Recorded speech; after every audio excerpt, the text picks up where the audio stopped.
Welcome to the after party. Welcome to the after party. Did you bring some snacks and treats? Yes, it did. I hope you got me something to eat. Maybe. Welcome to the after party. Coming to the after party. Right now. I've been waiting here all day to act like a fool this way. Welcome to the after party. Join us in the after party. Right now.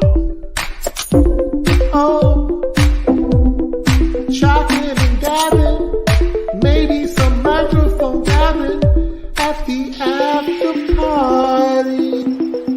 With DJ Airrick, Page. DJ Airrick Page, and we have a special guest today. He's already in the thumbnail, so let's go ahead. Dalai Lama? Bring him on. No. We have Boba Talks. Boba Talks is here. After half a decade. I know, it finally feels, it's like for so long people have been coming in and asking us to make this happen. And I was like, every time I tried to do it, it was just almost impossible because of time zones. So we've managed to hit the sweet spot here where everybody sort of is available. So yes, it is myself, Paigey, and Boba, and really excited. Boba, you said it has been that long since we did like a 4-channel crossover, right? It's been a while. Yeah, I literally searched before we hopped in today. I had to type it in a couple of times. Like I remember it was called the 4-channel crossover. I typed in Eric's Reloaded, Paigey, and one said 4 years ago and the other said 5 years ago. And back then we weren't even all on webcam. It was just whoever was hosting, and then we had a little live capture of the Discord channel that we were in. Yeah. So, Yeah, I remember. Good times. I can't remember if the last one was the one that got claimed because of the Hanson song. Or the Bob. Yeah. Don't do it. Do not do it today. We don't want to have any issues. Well, don't tempt me. But anyway, yeah, it's been a lot of fun. Of course, we've been around once in a while when he's not globetrotting and shilling for discussing film. We have it or Screen Rant, whichever one he's working for at the time. But we just haven't had a chance to have Boba Talks back on. And I have to say, you've really like carved out a piece of the fandom for what you're doing, because I don't think anybody else really does like specifically the kind of stuff you're doing on your channel, which I think is quite important. Have you really enjoyed sort of like finally having that space that feels like your own after all this time? Yeah, I mean, I feel like I've always done what I've wanted to do. Back in the day, it was Arrowverse and then Gotham, and then after Gotham ended, Titans then was coming out.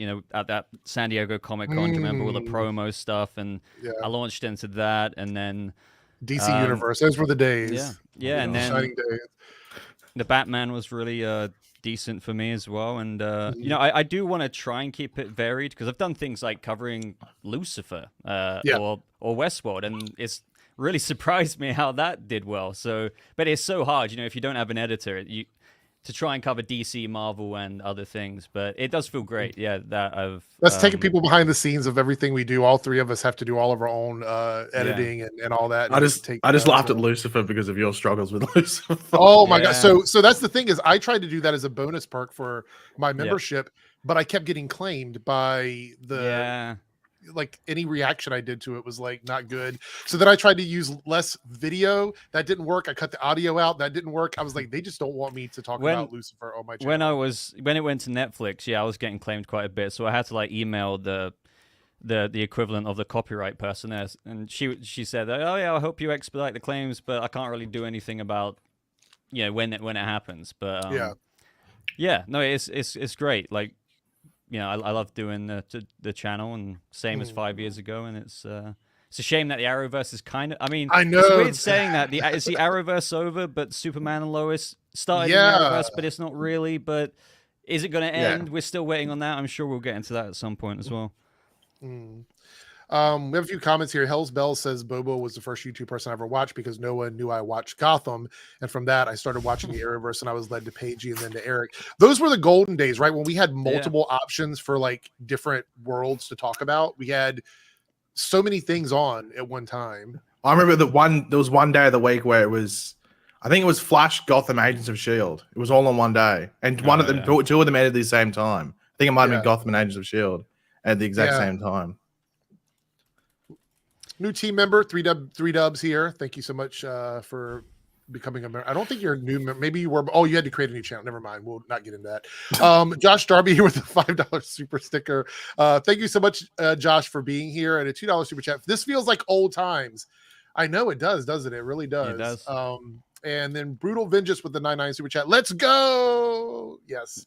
Always a lot of fun. Josh and Brew are very generous on my streams as well. So yeah, great. We have a great community. That's another thing is that I think that a lot of the networks don't take into account how passionate and devoted the community actually is when they make decisions about some of these shows. I know that money is the driving factor for a lot of this, but I think back to it and, the after party, what we do here now is literally an evolution of those 4-channel live streams. That's kind of how it all started, because I remember we all started talking about doing that initial crossover stream, and people don't realize back in the day before, back in our day, when it was so hard to do multiple video streams like this, like it was really difficult because that's why we pre-StreamYard.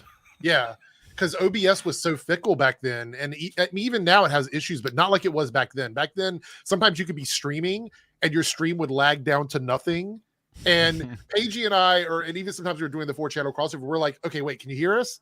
Can they hear us? Nothing ruins a stream more than having to troubleshoot technical problems while you're actually streaming.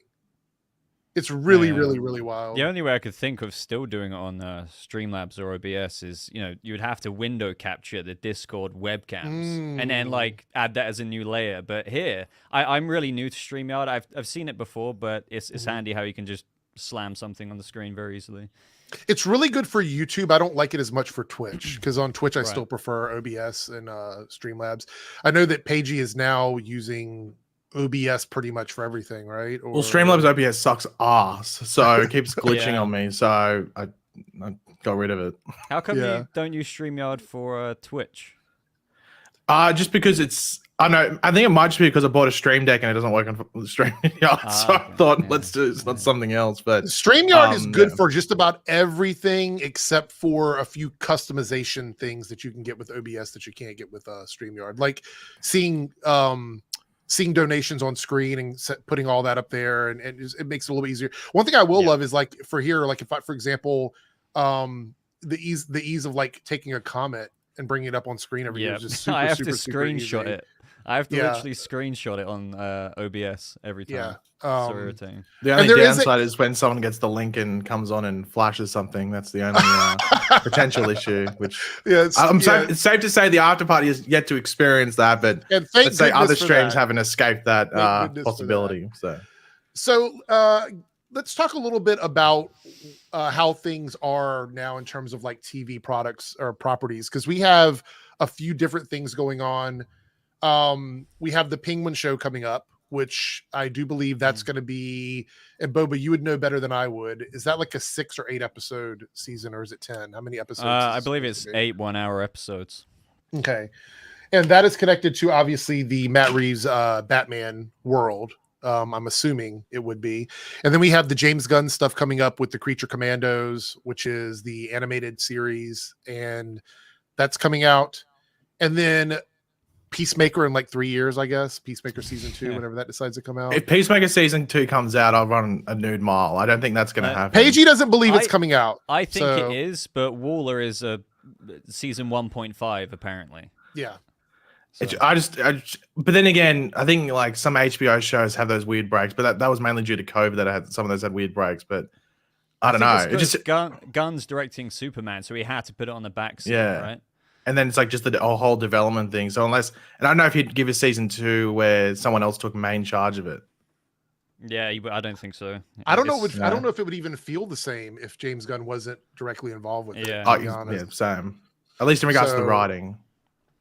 So outside of that, what do we have to look forward to within the next 2 years? And the question is Superman and Lois, which we don't know what's happening with that because they're still quote unquote on the bubble, which has kind of annoyed me a little bit. And I think Boba, you said on I don't know if it was on stream or video, but you made the comment that why won't they just tell us something? Do you still feel that way about it? I tweeted it yesterday, and I mean, I did think this beforehand, and I got similar responses to what I was thinking already, and I should have said that in the tweet as well, that they're probably, and do correct me if I'm wrong, do you think that they've already made the decision? It's just the CW wanting decent views, this, that, and the other, all these other reality TV shows. Do you think that they just haven't announced that we're not renewing it for season 4 because they don't want to slam ratings right now?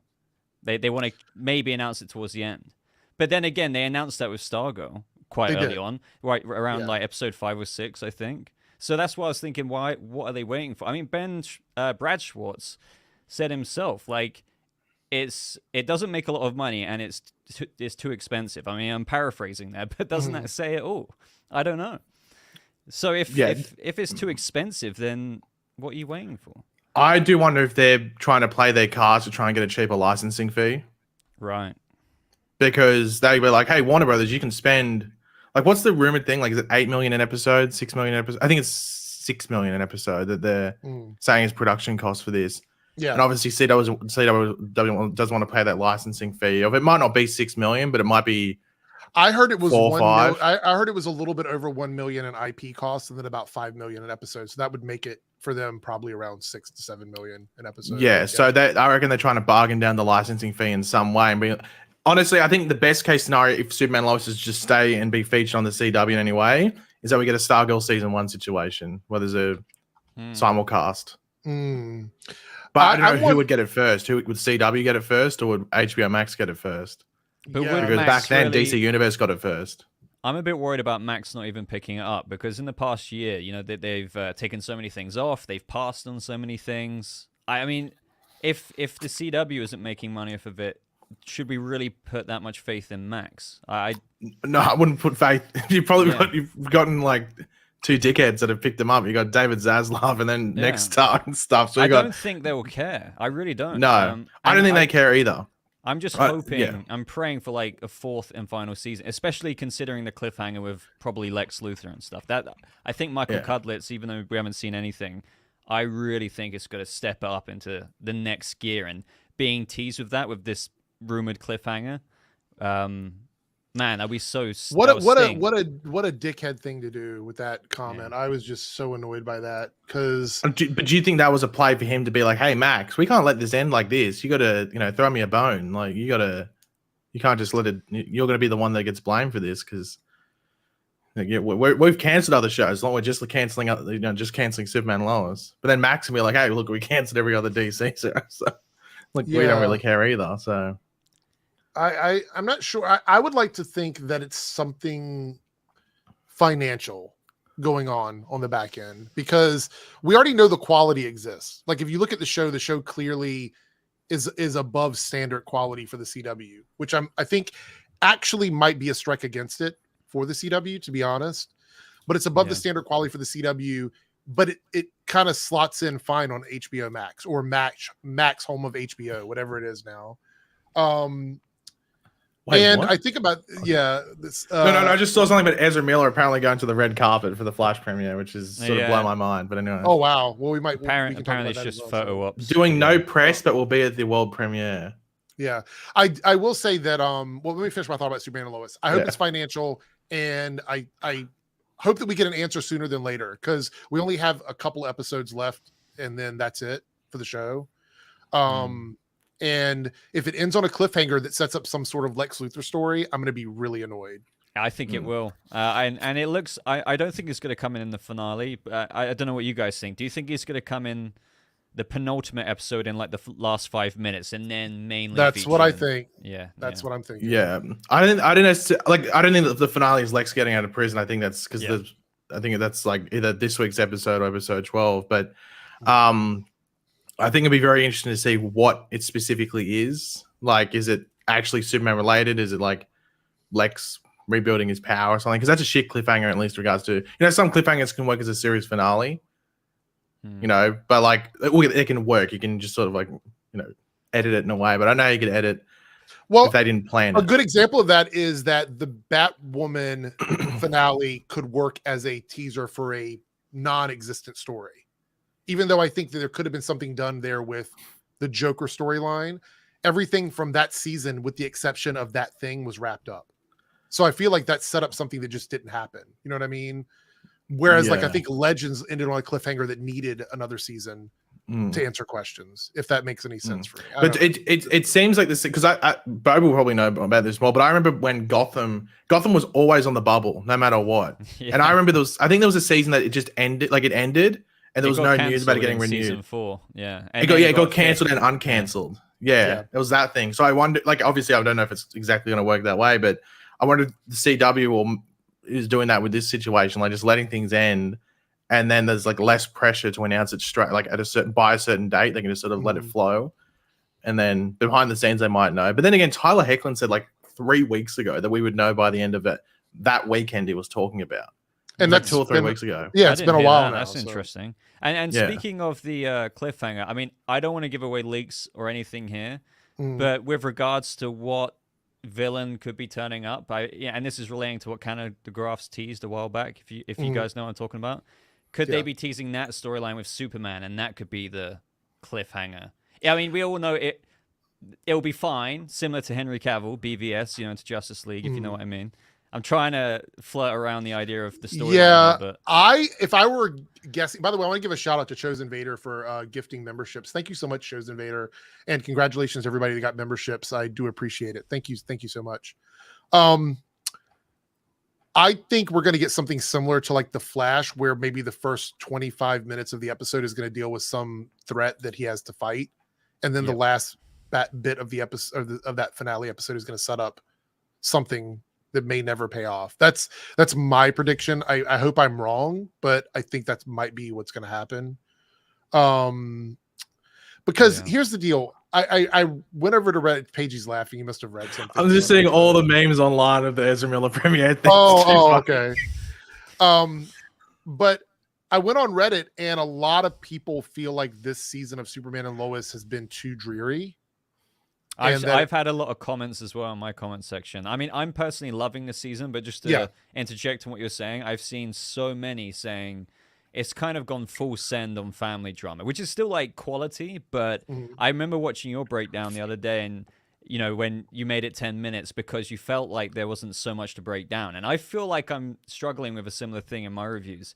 I do think it's decent, but people are craving a bit more Superman, even though we've always known it's been a family show since season 1. Well, yeah, and my issue isn't, and this is why when people are telling me, it's always been a family drama, I won't disagree with that. I think that at the core, it always has been a family show. But if you look back at seasons 1 and 2, you can see that there were always things happening in the show that felt mysterious. And this season, there's no mystery, really. No. There's no mystery. Everything is sort of just out there, and everything is so obvious on what it is. I haven't really looked at it that way, because with Bruno Mannheim, with Bizarro Super, we know what he's doing. But with Tao Rowe in season 1 and Ali Alston, you're right. There was things happening per the typical formula of CW shows. One of the things Pagey and I said, and he'll probably remember this when we were talking about seasons 1 and 2, is they always tricked us. They always made us believe that something was one thing and then it ended up being something else. But this season, everything has been exactly as we expected. Pia and being connected to Bruno, everybody figured that was going to be that. I mean, we didn't know necessarily who it was under the mask, but we knew that it was someone connected to Bruno. Mateo being Bruno's son, that was picked out very early this season. Instantly. There just hasn't been a lot of mystery this season opposed to the last 2, and I think that's kind of killed a bit of the trendiness of the show. So mystery makes the breakdown, so to speak. And I would really say that's kind of true. It is, because think about the Flash season 1, Eobard, like Wellsabard. 1, 2, and 3 all had mystery. Yeah. Season 5, our season, but had the mystery that everyone was like, how's it all going to connect? I think at the end of the day, for me, Superman and Lois is quality TV, period. No matter what's being done on the series. But I do think that this particular storyline with Lois is not connecting with the amount of viewers that you would normally expect for Superman and Lois. Do you know what it feels like, the season? What's that? It feels like an HBO Max show. A little bit. Yeah, I would agree. And in the way where they model the season, where it can be released week to week, and there can be a cliffhanger that gets you go, I can't wait to see what happens next week. But it's also designed for the binge. I feel this season's the biggest season that feels like would be the best in a binge watch. You know what, Paige? I said the same thing. I bet you that this week-to-week cancer storyline feels very like hopeless for us. But if you go back and you watch it like multiple episodes in a row over a couple of days, it's not going to be quite as heavy, I don't think. No. And they might have been thinking about that when they made this. They're like, this is going to play really well back on HBO Max, opposed to like, on the CW. So it's an odd thing as well. I'm not gonna lie. When I think back to season 2, it's weird. I completely agree with the mystery element, enticing the audience, what's happening, this, that, and the other. But I am enjoying this season more than I did with Ali Alston. But we have a lot to talk about with Ali Alston. But I really feel like season 2 was a step down from season 1. Not like dramatically, but just, if you want to put it up against each other. Season 2 felt very messy. It was a very messy season where the idea of Bizarro World and all of those alt versions of our characters, all of that was great. But the big bad of the season was awful. Yeah. And Bizarro Superman was great. And that's why I'm so happy he's clearly coming back in this one. Yeah. But Ali is just... I facepalmed so many times with that. Like, I think the thing with season 2 is they either went fully in with Bizarro World, or they like dangled it in front of you like a horse with a carrot. Like that's what it felt like. It's just like you just like, give me Bizarro World, and then they gave it to you, and it was like a whole episode, and you'd be like overwhelmed with it which, by the way, that episode was awesome. The Bizarro World episode was so good. But I think this season, arguably, depending on how it ends, I think from beginning to end could be the best season quality wise. Because I think Eric might agree. I'm trying to flash back my brain 2 years to what Eric thought then. But I don't know what Boba thinks. But like season 1 felt like it ended in episode 13. There was just 2 random episodes at the end. Yeah. Well, can you remind me what happened at the end again? They sort of like the bomb, like the thing controlling all the people gets destroyed in episode 13, and then there's like 2 episodes. Lana was taken over by Clark's mother. And Diggle shows up and everything like that, and it feels like the season was ending then, and then there's just 2 episodes at the end, which was still good, and the season still ends really cool, but it just felt like it had 2 extra episodes at the end just for the sake of it. Yeah. Let's go through some super chats quickly. So Chosen Vader here, who's also gifting memberships. Thank you so much. That's awesome, Chosen Vader. I do appreciate it. Easily the best stream ever. Thank you for showing love. We have Brutal Vengeance here with a 1999 super chat. He goes, we probably won't see Peacemaker season 2 sometime after Superman Legacy. Gunn is too busy working on Superman. So here's my question to you guys. Would you rather James sort of devote a little bit of time on like putting together Peacemaker season 2, or do you think the Superman Legacy thing is so important to the DCU that putting Peacemaker aside is the right choice for James Gunn since he's directing 1,000%. 100%. Because we already know, I can't remember the quote. I don't know if it was James Gunn that said it, but there's a quote out there that says Waller is Peacemaker 1.5. And we're having Peacemaker characters in it. So Vigilante, I think, is going to be in it. I think John Cena's going to be in it. And I think that will tide us. I think, obviously, Amanda Waller, her daughter is going to be in it. Mm-hmm. So we're going to get our fix, like, easily. And it's going to clearly have a similar... well, I don't know. I mean, this is about Amanda Waller, so I guess that's up to debate as well. I mean, she's a pretty dark character, but Peacemaker had quite a different tone. Either way, Superman Legacy, 100% priority, especially if we're getting Peacemaker continuity in the Waller show. Easily. Right. Easily. Yeah. I agree. I don't mind waiting on Peacemaker because I have, after seeing, and we've all seen Guardians 3, right? Boba, you've seen it as well, or no, you haven't seen it yet? I loved it. Okay. After seeing that movie, and seeing that whole trilogy together, I have no doubt in my mind that Superman Legacy is going to be amazing. I think it's going to be an amazing movie. And I feel like James Gunn understands Superman. As long as he casts Lois Lane right. That's the only thing I need him to do, because Amy Adams was not it, at least with Henry Cavill. Let's see. We had a membership chat from Laura. Do you think that Pia has the negative effect of the Cure from Superman and Lois? Like a negative effect from the Cure? I think the Cure is fake. Oh, yeah. I don't think the Cure is real. I think it's a red herring. So I speculated about side effects in my review, but then at the end of the review, I watched a promo, and they give away that what we're talking about right now. That it's not all it's, without giving away too much. It's not all it's not all it's made up to be. Right. Or wait. Sorry, let me backtrack on that. It's the synopsis. If you read the synopsis of the next episode, it speaks about something with regards to Pia. Like backfires or something like that. Yeah, it's just she's not cured. Let's put it that way. I think it's a temporary cure. Maybe Bizarro's blood like fought the cancer cells and stuff, but it comes back in aggression. She's probably going to burn out. Well, the thing is, if Lex gets released from prison, then someone has to go in for him, doesn't he? So does she go in, or does Bruno get charged with it? Like Well, they just, yeah. Yeah, I mean, we can talk about theories for a second as well. Do you think? I mean, I know Lois contributed to putting Lex away, and I guess indirectly Clark as well. But Bruno and Pia are the people who put him away. So, do you think that Lex Luthor is going to? Let's just say Pia burns out and dies, maybe kind of similar to when Clark flew her to the hospital, but she actually dies this time. But Lex will finish off Bruno. And then it's like, right now, I'm turning my sights to you guys, Clark and Lois, but season 4. I mean, it'd be a pretty badass introduction if he just shows up to Bruno Mannheim's thing, just knocks him the hell out. And, yeah. I don't know. Lex should probably shoot him, but I don't know. It's gonna be different Lex, where he's all fist. But, yeah. I do want to point out that I forget this is automatically set up for people to have to be subscribed for a certain amount of time. So I turned that off today since Boba is a special guest.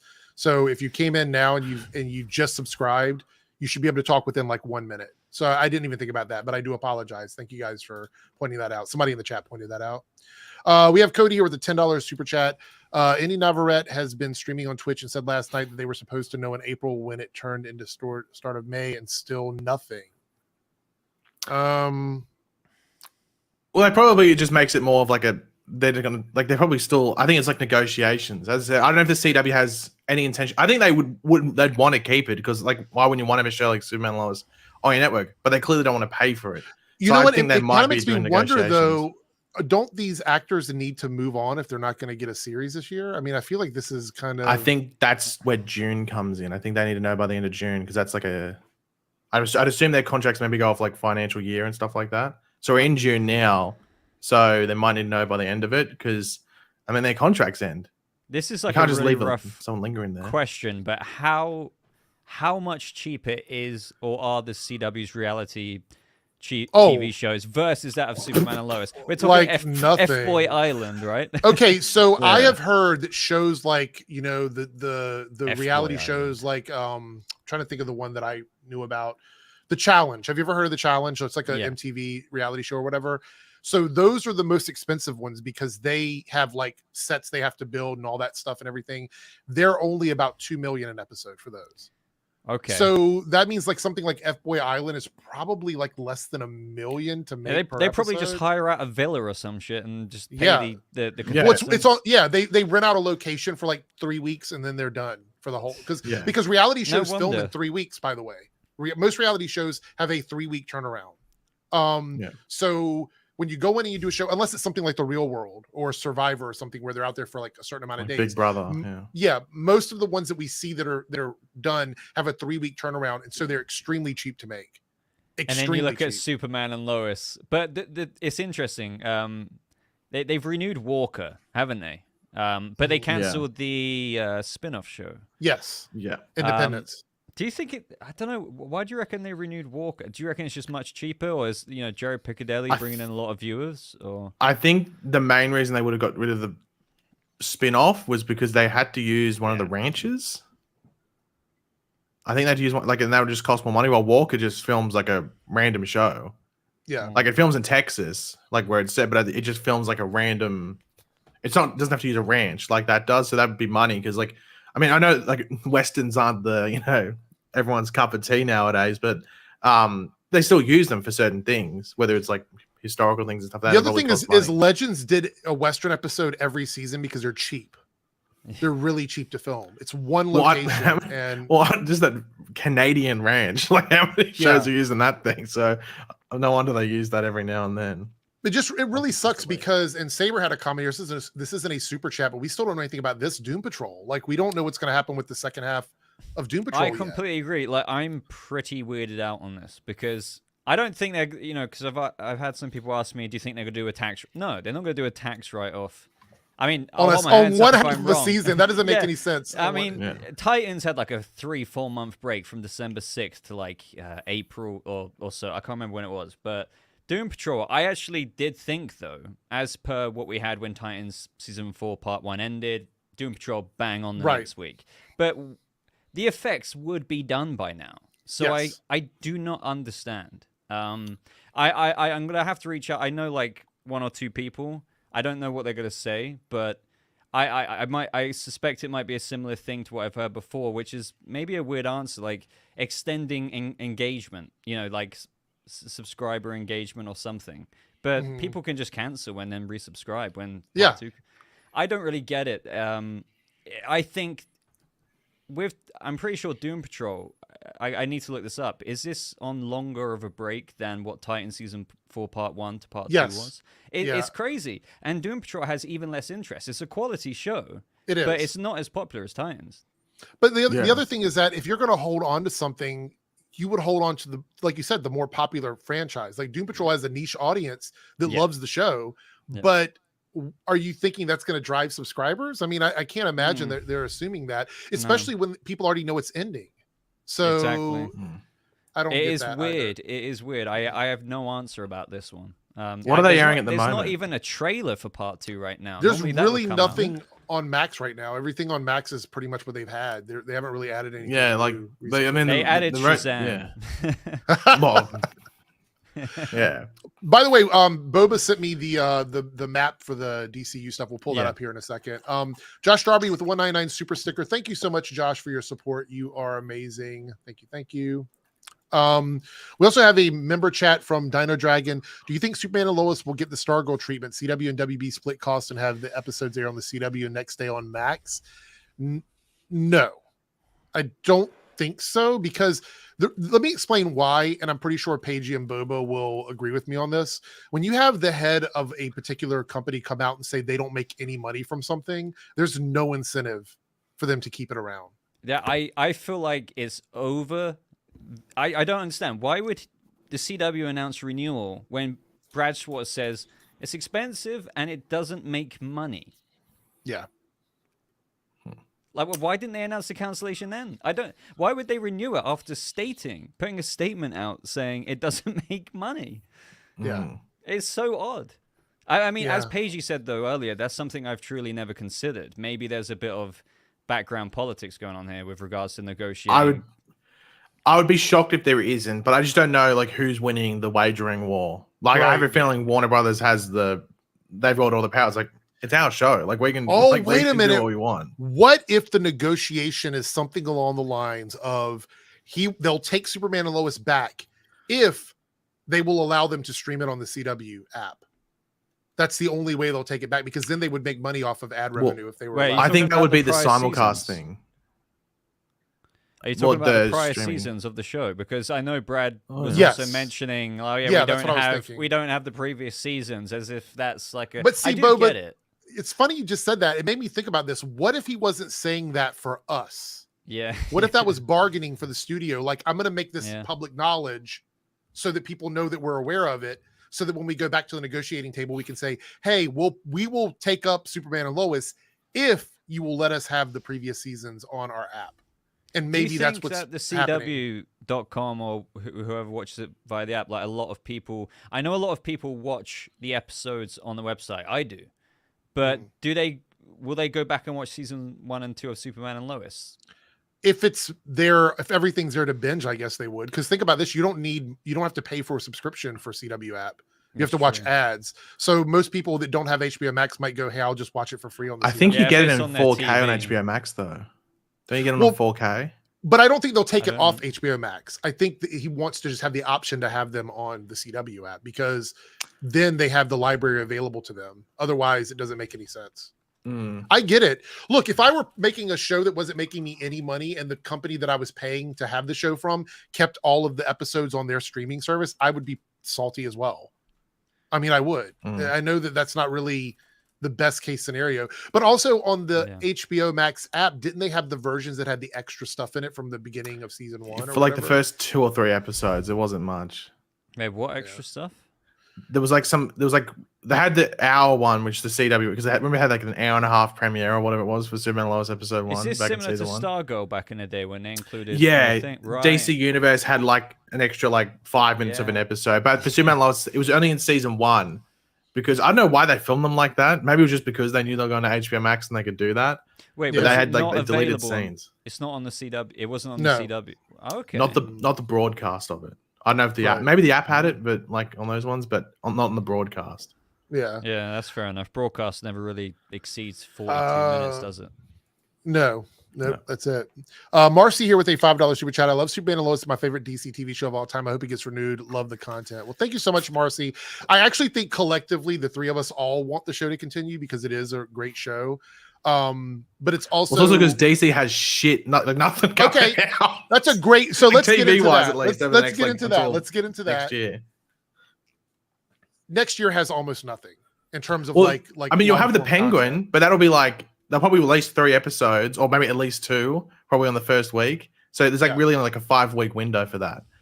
Creature Commandos, who knows what they're going to do with that? Whether they depends how long they are, maybe. But then again, Harley Quinn they used to release week by week, and that was only 25-minute episodes or something, wasn't it? Yeah, or even less. So it depends on like the structure of it, whether like a hype show, whether it works doing it weekly. But it'll be very interesting because I mean, like, I just don't think Blue Beetle and Aquaman are going to have that much traction come the end of this year. Like Flash is where it's at, and then Joker, which people's eyes will be on, but that's all the way at the end of next year. So there's like that, and that's the thing. I think James Gunn's big challenge is keeping people's mind on DC, which is why, and I know people are iffy about it. As much as I don't care for it, I think it would be beneficial to keep both Superman and Lois and Gotham Knights. Well, you can fight for Gotham Knights if you want to, Eric. I'm not fighting for it. Trust me, I am not fighting. It sounds like you're fighting for it. Sounds like you prefer it over Superman. Not happening. Not happening. But I think from a perspective of keeping DC in people's heads, they need content to be around, and that's my biggest concern. Especially now because Marvel's actually sorted its shit out. It seems to have a schedule. Yeah, I'm a bit worried about I think you're right with the DC TV side of things, but I think the Flash movie will be a success. Whether it's reasonable or if it should have got more, if Ezra Miller controversy stuff never happened, that's another thing we can talk about. But Blue Beetle, I am worried that it could perform. It's probably not going to do as bad as Shazam: Fury of the Gods, but it's another family movie. Aquaman, we've heard that the test screenings are awful.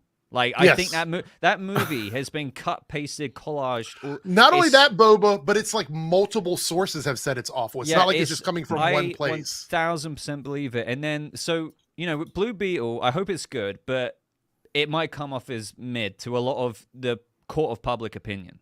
Aquaman will then come out December 25th or 21st, whenever it got re-released. And I think that's going to just be like, see, DC. But the thing is, people won't realize that that's not a reflection of Gunn's DCU. No. But still, people will take their chance to be like, let's dunk on this. Snyder was better, whatever. But then we have Creature Commandos and then Waller. But yeah, you're right. We're lacking in content. Like we need Superman and Lois, even if it's a 4th and final season, to kind of keep something there. Yeah. Well, and honestly, what better show? I mean, this is a great show, so it should continue on there.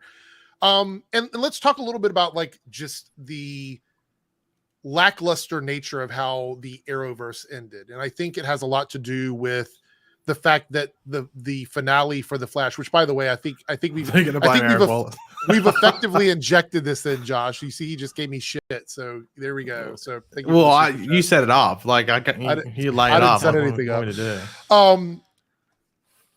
We lost Batwoman and Legends due to cancellation. They just were like, we're not moving forward with them. And that was kind of that with the ending of Supergirl, the ending of Black Lightning, which all sort of just, rolled downhill into what happened with Batwoman and Legends. And so we were left with Flash. And unfortunately, Eric Wallace is not consistent and his storylines are uneven. And we had the final season. Now, of course, Paige and I watched it. Boba, did you manage to see anything from the final season of The Flash at all? I watched the finale in its entirety, and whenever there were other episodes... so from what I've heard, there's cherry-picking of episodes in The Flash Season 9. So obviously the one where Barry goes back in time, there's a whole Wells-Abad extended scene. No, Matt Letcher. Then there's the Green Arrow episode, and then there's the finale, I guess I wanted to tune into.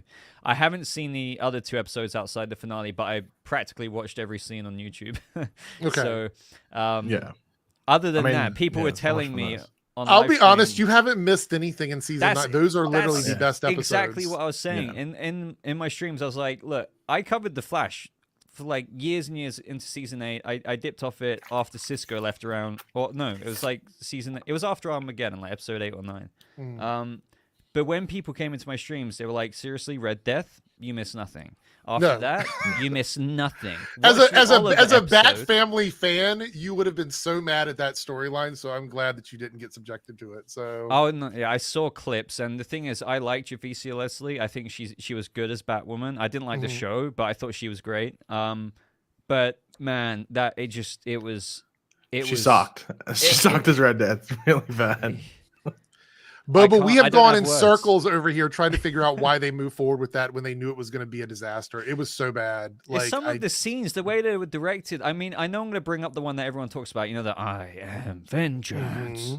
I think it's about the tantrum. Like, when you look back at that on the viewfinder or whatever, it's like I don't have words. Yeah. I think my thought on it is that Red Death was fine with the helmet. Not amazing, but just fine. Like there was some sort of like, I guess, like intimidation factor there. But as soon as the helmet comes off and there's no, like one of the things is that there's no vibrating voice. Like I don't know, obviously I'm not gonna be able to do an impression of it, but like even that was gone. And I was like, it just there's no intimidation there. And also Javice is like 5'2". Right. Like, and like they always angled the camera. Like I think I remember that there was that scene where like Chillblain's on top, like sounds sus, but on top, like, you know, like taller. And then all of a sudden, it was just like she just grew into a 7-foot woman, like it just all of a sudden, and Chillblain went down a foot. It was just things like that to try and increase intimidation. It was early 2000s cheese, and I think Eric Wallace is all that. Like he really is. He's pulled out the bag some good things with that Reverse Flash episode, but the majority of it is like early 2000s cheese. Yeah, I think that's the thing. This is how I think that episode was it 10. Yeah. I think I think Eric Wallace can write because he's written some actually decent episodes, but he's also written some arse. But he's also, I don't think he reminds me of Guggenheim. I've said this in my videos, like he reminds me of Mark Guggenheim, someone that can write really good episodes when they have a focus. But in regards to constructing a large thing, whether it's a season or an entire storyline that might be 9-10 episodes or something, that's where it starts to fall apart. But man, I describe him as just rocks and diamonds because that's what he gives you. Yeah. Either gives you something really good or something you just question the hell out of. Like, what are we doing there, man? So I'm curious, Boba, when did you officially tune out on The Flash? Like saying, I'm not going to do this every single week. What season was it? I looked it up around the time I uploaded my finale review because I couldn't remember myself, but I think it was like, I watched Armageddon. I watched great. Like Armageddon was great, I thought. I watched 3 episodes after that or so, and then it was around season 8, episode 8 or 9, and then I stopped. I was just like, and the thing is, I would have kept making content but again, I don't want to make content I don't enjoy, and I exactly. But I've been doing it since season 2 or 3 of The Flash, and there's been ups and downs. And I was, after season 4, I was like, what the hell is this tone? But I still enjoyed parts about it. Season 5 brought back the tone, but Cicada, oh my god. Season 6, season 7, it was like floating somewhere in between. But at that point, I was, I have always said I love the cast. I love Grant Gustin. He's my Flash. I'm not saying he's always going to be my Flash, but he is now. And Iris is great and all that stuff, but Eric, when the showrunnership changed, and then we were getting after the Mirror storyline, Cisco left, Chillblain came in. We had the whole Killer Frost cheesiness, which I couldn't. It's very few and far between when you got a season 1 and 2, 3 moment, and I can include 3 because granted it went downhill. It had some good moments in there. Yeah. We have a Team Airrick member chat, and I'm going to follow up what you just said, Boba, from T-Bear, 25 months enhanced Team Airrick member. Thank you so much. Tuned into greatness. Thank you guys for this. Love you all around. Love you all around for all 3 of you kings. Oh, so we're kings now. I'll take it. I will take it. I do appreciate it. Eric Wallace, I pretty much agree with everything you said. And I have dropped shows that I didn't like. I stopped reviewing Naomi because I didn't really care for it. Legends of Tomorrow got on my last nerve, and I just said, that's it. I'm done with the show. So I've done it before as well. And then there's some shows where people hate it. Like I say hate is a strong word, but some people that hate it, that I actually enjoyed it. I thought Batwoman season 3 was better than season 2. And I think Javicia was really getting in pocket of that character. And the problem is Batwoman season 2 was basically Batwoman season 1 all over again, because they had to start us over with an origin story, introduce us to a Batwoman, take us through the whole journey. And I think one of the big mistakes is that Kate Kane was still a very prominent character in season 2, even though she was no longer on the show. And I think that was another problem with Batwoman as well. And so we've had a lot of little issues over the years. And also we set up with Crisis, we set up a Justice League with the Arrowverse that we never got a payoff on because COVID hit and then shows just ended. Well, that's the thing that I've always seen, that like people say that COVID killed the Arrowverse. I don't think it did, because I'm really happy that Flash was the last show. I think it would have been weird if like Batman was like, we had an episode this week of Batwoman, but the Flash has ended. Like you had Arrow end in 2020? Yeah, just before COVID. Was that a sign? I don't know. But anyway, like Arrow ended, and that like it was always carried. The Arrowverse was always carried by Arrow and Flash. So I think it feels fitting that Arrow started it and Flash ended it. So I'm content. Like I'm pretty happy with the structure of how it ended. And I don't agree with the whole COVID killed the Arrowverse, but it definitely robbed us of the follow-on from that. Because Guggenheim, who wasn't show running a show, but he was in charge of like the crossover stuff. That was sort of his role there. He said they'd already started writing the sequel or the follow-on from Crisis, but COVID happened. So we never got to go to it. So it's like one of those what ifs, like what was that crossover meant to be? And all the shows were still on. Supergirl still would have been on. Black Lightning would have still been on. Right. Eric's favorite Legends would have been on. It might have involved Naomi, your second favorite show. Like they would have tried to they could have involved all those shows. So, and that I think would have been the wrap up of the Arrowverse. Let me ask you a question. Like in regards to a massive connection. Do you agree that once we lost one Arrowverse show, whether it was cancellation or just ending, that was the beginning of the end? When it was announced that Supergirl was coming to an end, I was like, okay. Because I always thought Flash would end with season 9 anyway. Okay. But I didn't but I think when I saw Supergirl end, because I thought it would go till season 7 as well. Because that's when because Melissa's contract was only up to season 6. So that's why I'm not surprised it ended then. Okay. But I thought she might have done one more season. But then it just never happened. So when Supergirl ended on season 6, I'm like, oh, okay. Well, that might not give a massive foundation to renew other shows. And it's not too surprising that, what was it, 6 months later or something after Supergirl ended, whatever it was, you get Batwoman and Legends get cancelled. Right. And they just left Flash there to finish on its own. Super sticker from Josh. Thank you so much, Josh, again for the super sticker. It's awesome. We have a comment from Cody here, Team Airrick member comment, says, Carlos, Tom, and Hartley leaving was a huge blow to it. I totally agree with that. I actually think I don't know if Hartley was necessarily a huge blow to the show, but I definitely believe that once Cisco walked away, that was when we started to see the cracks forming. Powerade. Look, I've gone back to the red. I know. I saw you drinking your Gatorade before. Okay, you can be. I'll be powerful. Look, I've got 4 electrolytes. I've got sodium, potassium, calcium. I'll be a gator. You can be okay. Well, get snapping. That's what I'll say. Get snapping. I'm Killer Croc. No, you're an alligator. Crocodiles and alligators are different. Don't try and. They all date back to a prehistoric ancestor, though. They all weird, but alligators are bitches. Like, let's be completely honest. They are. If you're in the water, I want to be a saltwater crocodile. That's what I want to be. Well, yeah, because they're the deadly ones. Look up a saltwater crocodile, and like, I mean, an alligator. You just look and go, okay, have fun with that one. Just if you're team alligator, I'm sorry, you're gonna have to leave the chat. Go away. Wow. You got to be team croc. Oh, that's it. Look, Jermaine here with the 190 super chat. You heard it first. Eric is fighting for Gotham Knights. I am not fighting for Gotham Knights. Okay. It sounded like it. As I said, it sounded like it. Not doing that. I just believe that we need a show to continue on. That's what I was saying. What? So you would take? So it is okay. Hypothetical situation. Gotham Knights gets renewed. Superman Lois is cancelled. Twitter cancelled. So it's no coming back. Do you tune in weekly to watch Gotham Knights? No. There you go. There's your answer. I'm not fighting for Gotham Knights. I come back to Gotham Knights talk. Yeah. So let me ask you about this. Gotham Knights technically not Arrowverse. We don't know if it's in any universe in particular. We'll get to the super chats here in a second. We have 3 more lined up. What do you think? Have you watched it at all? And if you have, as a Gotham fan, what do you think of Gotham Knights as a series? Wait, me? Yeah. I only watched the first 2 episodes. Okay. And for me, I mean, to be fair, I can't deny if there's any quality or not, going throughout the episodes, but I find the premise kind of ridiculous, but they might go back on it, for the fact that Batman got, sorry, excuse my language, shot out the window. Yeah. He's the world's greatest detective. You can swear on here. This we do it all the time. It's just yeet it out the window.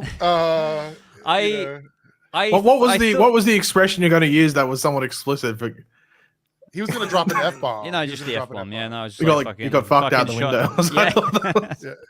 No, so I mean, but the thing is, the reason why I acknowledge that and want to defend it at the same time, or at least be impartial, is because they could announce that.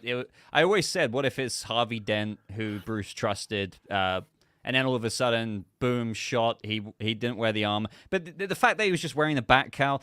The thing is, this is all almost pedantic stuff at the same time. But either way, there was other stuff about the show that I didn't really dig.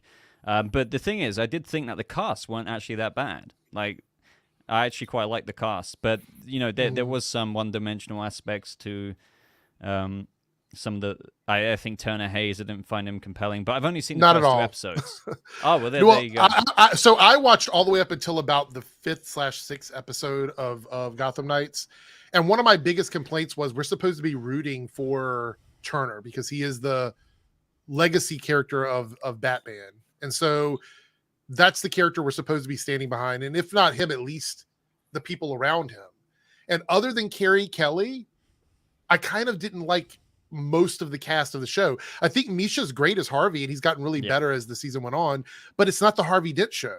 So I'm like, what is it? Like, technically it's called Gotham Knights. That team is called the Gotham Knights. They officially call themselves Gotham Knights.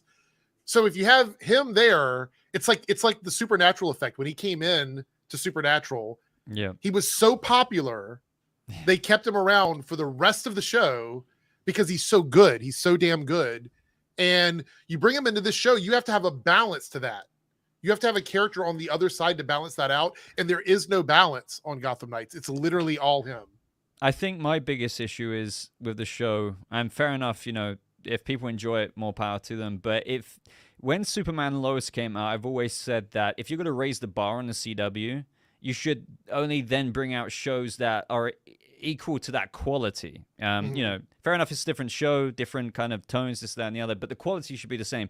But Gotham Knights Season 1, from what I saw, it felt like a show that, fair enough if it came out in the Arrowverse in 2014, 2015, but it came out after Superman and Lois. Yep. And I'm not, I personally am not here for that kind of CW quality anymore. Fair enough if you are, but it's odd because they're bringing out Superman and Lois, and it is, as Paigey said, it's like an HBO Max show. It doesn't feel like a CW show. And same thing. I would say the same thing for like Titans and Stargirl. They all feel more expensive. Like, whereas Gotham Knights feels like you said. I even said in my review, I feel like Gotham Knights is a show that's 5 years old. It's a 5 years old, like Riverdale. It feels like it's from the Smallville era. It feels like it's no big surprise.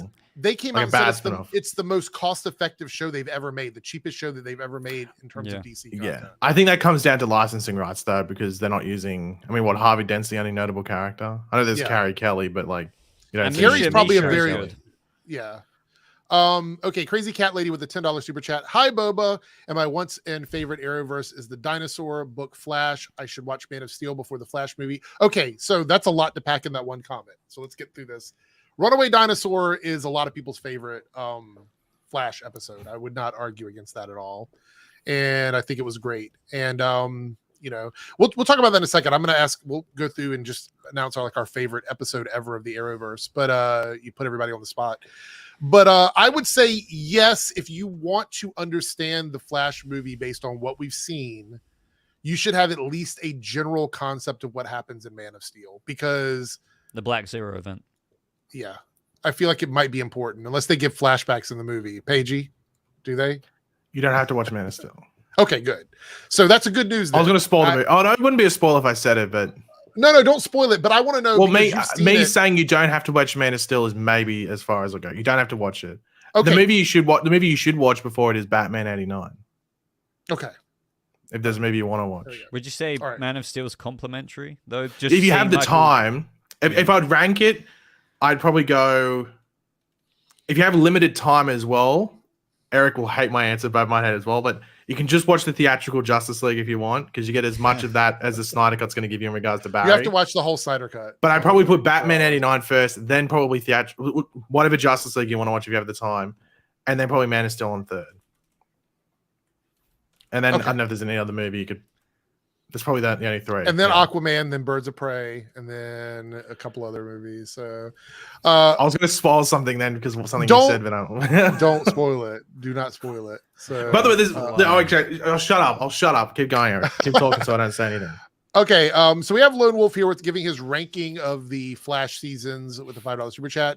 He goes, and I don't know, I'm going to assume that this order is from worst to best because otherwise. I'd hope so. Otherwise, it's some like.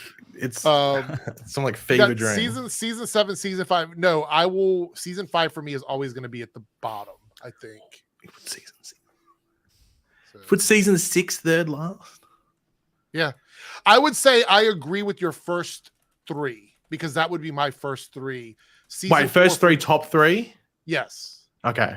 So season 2 for me is my favorite season of The Flash. I love Zoom. I think the Zoom season is the best tonal season. I think it's got the best individual episodes, but I would argue that season 1 is the best one season of The Flash. Like if somebody asked me to watch one season, I would say watch season 1. There was amazing moments in season 2. Yeah. Like I keep seeing it on my Twitter feed recently. People, obviously with the Flash movie coming up, the Henry Allen scene with Zoom. I'm just like, my God, what happened to that? You know? Season 4 for me would be after season 6. No, yeah, season 6 now. And then I feel like 9, 5, and 7 are very interchangeable to me in terms of quality because I think 7, that Forces storyline was absolute dog shit. I hated that. Oh, I was going to say, was season 6 the mirror? Yes. Right. Yeah. I thought that was 7 for a second. Oh God, the Forces. Don't get me started on the Forces. Yeah. The mommy daddy shit gotta go. Season 8 for me, the first 5 episodes and the very end of it were golden. I loved Armageddon. I know it wasn't perfect, but it was so comic booky, and I appreciate them for doing that. On the show. I did not like the Nora season. I still feel like it's the most like boring season for me, with the exception of a couple episodes. Season 9 is close though, because you can ignore everything up until episode 9 pretty much. 9, 10, and then then the finale. Yeah, but you can say that about every other season then. I'll just ignore that episode. Just take it out. Yeah. I don't know. I feel like it's a problem when the majority of the season, when over 70% of the season is not worth watching. But that's just me. So, all right. So with that being said, I'd like to drop like maybe our favorites from the Arrowverse, and then we'll answer some more super chats and talk about the DCU timeline. So for me, I would say, I'm looking at my list here. Duet. Just kidding. No, not Duet. I mean, Duet's a decent episode on its own. I think it's a fine episode on its own. It's pretty good. My favorite big moment. I'm not going to even feed into that. My favorite big moment from the Arrowverse is, I think, Crisis on Earth X. I think Crisis on Earth X was a great crossover. I loved the goodbye to Martin Stein in that. I thought it was great. It was well done. So for me, Crisis on Earth X would probably be my big memorable moment. So we're doing moments, not specific episodes. No, just your favorite moment from the Arrowverse. Like, does that include like the actual episode itself or stuff around it? Doesn't matter. Whatever your favorite moment is. I mean, though I don't think it's the best crossover. I'd probably say Crisis on Infinite Earths. Okay. I mean, the hype leading into that was insane. Yeah, that makes sense. Anything pop in your head, Boba, from all these years of the Arrowverse that makes you think about it? What, just the Flash or the Arrowverse? Anything from the Arrowverse, your favorite moment. It could be a character thing. It could be a storyline. It could be anything. For me, I really feel like I feel like my memory is quite good when it comes to TV shows, but the Arrowverse, man, there's so many. Well, pick the Flash. See, Do the Flash. It's hard for me. Pick I feel like Batwoman. it's going to be a bit of a cop-out answer, but it is just going back to the days of, as I was mentioning a minute ago, when we had Zoom, and then Henry, John Wesley shit was just like, me and your mother are so proud of you, we love you, and then boom, moments like that.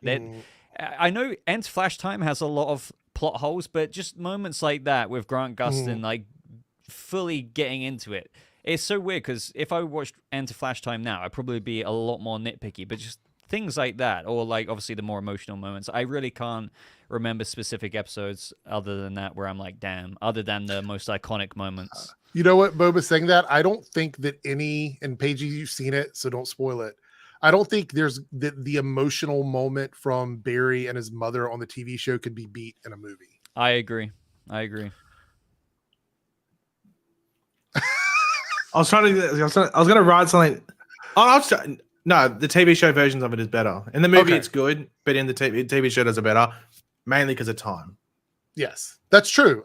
I've always said, in my opinion, movies are better for like one-off stories, but the long-form storytelling is always better for the character. Actually, the one thing it is because the review it's fucking weird as well. I know why they've done this, but the review embargo comes out in 2 days or 3 days.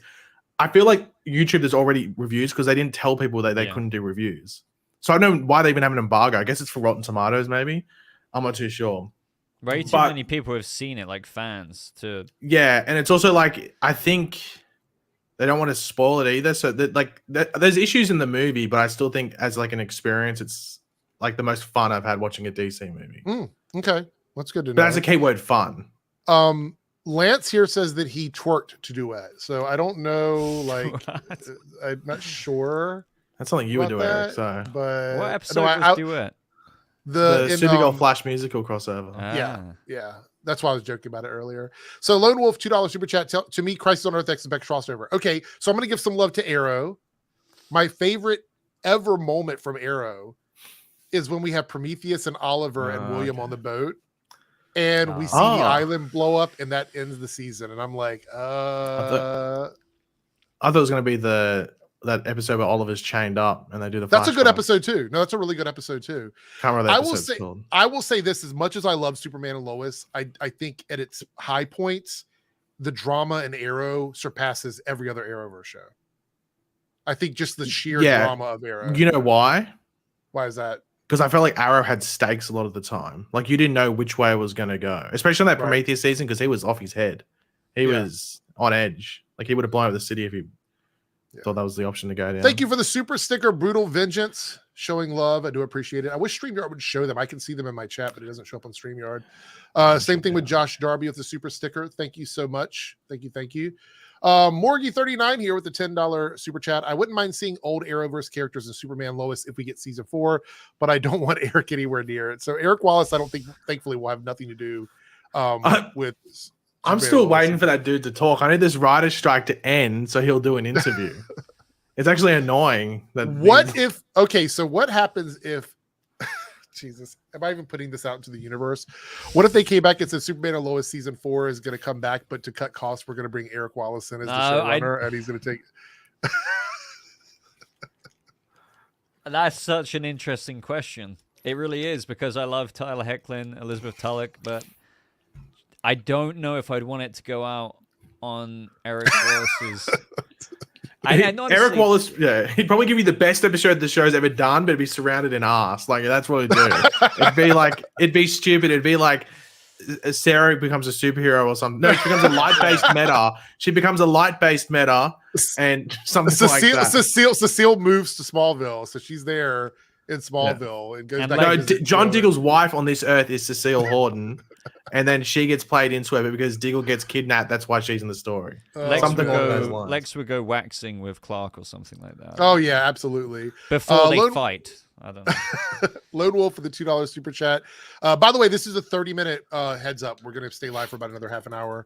Lone Wolf for the $2 super chat goes, Bobo, looking back on it, did you love Prometheus from Arrow? Yeah, I remember reviewing Arrow season 5, and I loved it. I don't think anyone can forget the I wanted to and I liked it. From Oliver. That was sick. Yeah. I remember those days fondly. I even have a feeling in the when show there was a bit better than that impersonation. Oh, though. yeah, I feel like yeah, the yeah. show might have done it a bit I remember better. there was theories though that Captain Lance or whatever was Prometheus, like early. Oh on into yeah, the season. yeah.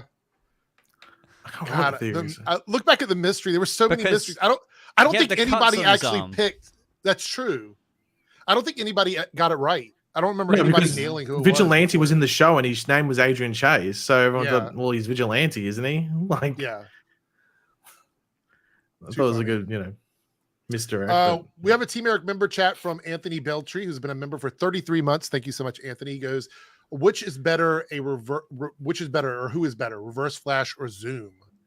That's a tough question because we've had so many different versions of Reverse Flash. As a whole, yeah. I'd say Reverse Flash. Zoom had cool moments. Like, I think if it was like one-off episodes, like one had to appear and do something, I mean, you probably pick Zoom. Maybe this makes sense to me, and maybe it doesn't make sense to anybody else because I have weird takes all the time. I think Reverse Flash is a more layered character, where Zoom is very one-dimensional. Yeah, if that makes any sense. Having not said in a negative way. That's not negative, but I do think Reverse Flash has been milked quite a bit, which is the thing. But I do overall agree that Reverse Flash is one, Zoom quite.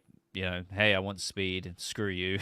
Right. It's fairly straightforward. But actually, I think that's what made Zoom more frightening because he did have a one-track mind. You couldn't change his mind. He was already set in. Plus, he was a serial killer. That was like, we have to remember that. That's why he was locked up in the first place. Jermaine here with the $4.99 super chat. My favorite moment was when Barry arrived at the League of Assassins lair, looked at the Lazarus pit and said, "Oh, cool, this place has a hot tub." I forgot about that. When he had to go help Oliver. Do you remember that? That wasn't.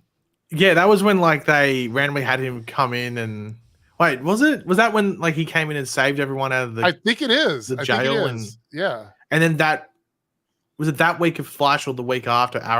Oliver appeared as with Firestorm against Reverse Flash. Was it that same week or the week after? And that it was like the second last episode of Flash. Season 1. Yeah, the chat is saying so that was right. Yeah. Interesting. Hero's Journey with a $2 super chat. Legend Star City 2049, Oliver on the bus before the fight. So that was a great episode too. That was one of my favorite episodes of Legends, to be honest, was Star City 2049. And everybody, so let's talk about that for a second, because this might be one of the worst things they did, was bringing back Connor as another character and then just not even acknowledging that. How could that even be possible? Like, I can't remember what they did specifically. Oh, was he like adopted son of? I don't. No, he was Bronze Tiger's kid, wasn't he? Yes. But Diggle was adopted, right? Yeah. Which made no sense because everybody wanted him back, but they wanted him back as Connor, as the actual like Connor that he played in. Well, I think for that they had to do some weird thing where like Oliver had an affair when he was like. Well, not an affair, but had a kid when he was like 16 years old or something, maybe to make it work in some way. I mean, maybe, but that would go down in one of like the worst moments there for me. So, all right, you guys can continue to send in super chats. We're going to pull up the picture here of the timeline for the DC schedule. Oh, wow. Why is that so? There we go. I think that's better. The bottom is Elseworlds anyway. And there's Superman. Yeah. Lois. Okay. So this is what we got to look forward to when it comes to the timeline right now. So we saw Shazam. By the way, what did you think of Shazam, Boba? Did you see it? I think it should have made more money. I don't think it was out of this world, but I think it deserved more than what it got, like, for sure. I agree. Yeah. It wasn't as good as the first one, but I thought it still had a lot of the emotional stuff, like emotional resonance and everything. I don't know why that was the movie. I feel like that was the movie that got targeted. And I was like, why the fuck is Shazam 2 getting targeted? But then again, I think they around that same time, didn't a Marvel movie come out and get... Yeah. What was the one... I know Eric might remember. What was the Marvel movie that came out just before Shazam? Look, pups, I fell asleep halfway into Shazam 2. What was it? Was it Green? Was it Ant-Man and the Wasp: Quantumania? Yeah, it might have been. It was. Yeah, it might have been. Quantumania box office made like. But Shazam was better than Ant-Man, so yeah. So then we have the Flash coming up, and then the universe reset leading into Blue Beetle. Now, Paige, we talked about this Blue Beetle, Aquaman, not something that you think is going to be hype for the DC universe, I think Blue Beetle, is like a flip of the coin because I think it'll just make decent money, but it's just on what end of the budget does it end? Does it just underperform or does it just slightly overperform where it makes a bit of money? Like that's where I'm wondering where it leans. Aquaman, if it comes out, it was $1 billion movie. The first one was but it's because of China. China was a big help with that one. So I'm wondering, and Hollywood has fallen into the China effect before. Transformers, where you rely on China to give you money in the box office, and if you don't get that, sometimes you either maybe not flop, but you underperform. Yeah. So I'm worried. They're talking about like climate change and stuff. Like I don't know if people want climate change shoved down their throat. I mean, you get it every day in the news. Yeah. Unless it's done in like a decent way where it makes sense to the Aquaman character. But yeah, like they keep saying like climate change is like the main theme of the film.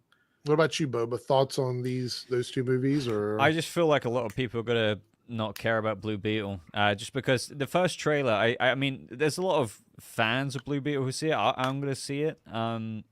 But I don't know if it's going to do that well. I just think, it's got the typical comic book super... You know how James Gunn... I don't know if you guys have heard the quotes of how what he wants to do is really... You know what he does with the Guardians movies in the MCU? It's not like a typical, hey, here's another cog in the wheel superhero MCU movie. Here's like a emotional, character-driven story movie. That is a comic book movie. And he wants to do that with the DCU movies. And sure, they're going to be superhero movies still, but there is a difference between, like, for example, Elseworlds movies like the Batman and Joker compared to bloody Justice League. Do you know what I mean? Or Shazam. And James Gunn with Guardians, I think, tries to take that approach with his storytelling. And even though it's in the cinematic universe, he somewhat differentiates it a little bit. And I think that's what the superhero space needs. And I think even though there's a lot of fans of Blue Beetle, I think it will suffer under... Because it is another, hey... Here's me and my family flying in Ted Cole's ship. It's very Spider-Man adjacent in terms of like the way it feels to me. Yeah, and I think Aquaman, it's interesting with that one because, sure, a lot of us online might know about how it's been cut, pasted here, there, and everywhere, like with reports of test screenings. But, the general audience, like Steve down the street, who's 46, who attended the $1 billion reception of Aquaman, he might not know about that. So will people still see it based off the first one? I don't know. My question is, does Aquaman spend money on more reshoots to fix the problems? Do you think that's even a possibility at this point? Because it was Keaton, and then they went to Batfleck. Because Aquaman was going to come out first, but now Aquaman's coming out after the Flash, so now it's going to have to be one because Keaton isn't staying on. Batfleck, I don't think is staying on. I mean, obviously not because so like all those reshoots, even with regards to Ben Affleck and Jason Momoa taking those photos, completely redundant now to an extent. I'm assuming. Yeah, I don't know. And by the way, is anything coming out around the same time? Is it Sweet? Is it by itself, or has it got like Avatar? What 7 next to it? Yeah, is it by itself? Because last time it was everyone thought Mary Poppins was going to take down Aquaman, and I think Mary Poppins didn't perform that well. While I do this, I'm curious about Boba's quick take on Black Adam. What did you think of Black Adam? I was smirking because I saw someone in the chat say that Black Adam was better than Shazam, but I just I disagree with that. I think Black Adam wasn't that great. I think Shazam 2 was better than Black Adam. So I think while Shazam shouldn't be put up on a pedestal or anything, Black Adam, as I've always said, is gone for the quick attention, punch, punch, punch, action, entertainment. Going full send into like Fast and Furious type entertainment. I was literally about to say it's Fast and Furious, but Shazam, superhero. But then again, they think that's a superhero franchise on its own. Shazam at least tries to decorate the cake in different areas. Shazam, Black Adam just goes punch, punch, punch. There is story, like don't get me wrong, but Jesus. Do we? Sabak is the most basic ass villain I could ever like. I don't need to go on about this anymore. Black Adam is not. Look, Black Adam's story could have been used in Shazam 2, and Shazam 2 could have used their story in Black Adam. It would have worked both ways. They could have done it easily. And I think they wasted the JSA. Black Adam's okay. I'd watch it as an entertainment type. Purely, I wouldn't get into it for story at all. What it is? It's an airplane movie. Exactly. It's an airplane movie. Shazam deserves more credit in the story department, I think. That's why I was smirking, Eric, because Black Adam updates. You should have done that series. You would have had 30 million. I don't know if Bobby knows the context of Black Adam updates. Okay. Eric wanted to do a series just doing Black Adam updates because there was so much drama around it. It got to the point where it was like, oh, there won't be enough videos. To the point where he would have had an entire series. It would be a playlist of 100 videos. It would have it'd be on 1 million subs if he did Black Adam updates. And it's still going. There was even one from yesterday. It was I linked it to you, Eric. It was like 3 days ago, another Black Adam update. Yeah. So 2 things. One, hot take. I think Black Adam should have been a JSA movie. I believe that would have worked better. Yeah. And I think Black Adam should have been in the Shazam movie instead of the villains that we got. I think it would have been more interesting. Oh, yeah. Sabac's only motive was like my great ancestor was going to become Sabac, but he didn't quite make it. So now in present day, I'm going to be like, there was nothing more to it than that. Yeah. I completely forgot that even happened in the movie. I just know that like, the big red guy shows up at the end. Yeah. So the only thing, there's 2 things up against Aquaman in December. That's the Wonka movie and Ghostbuster Afterlife 2. Both come out within a week of Aquaman. But they're not even done filming Ghostbusters yet. So that's going to be delayed.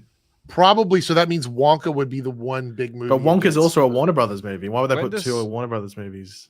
I was about to say the Marvels, but no, that's November, right? No. This is this is everything coming out in December. We have Leave the World Behind, which I have no idea what that is. It's a Netflix movie.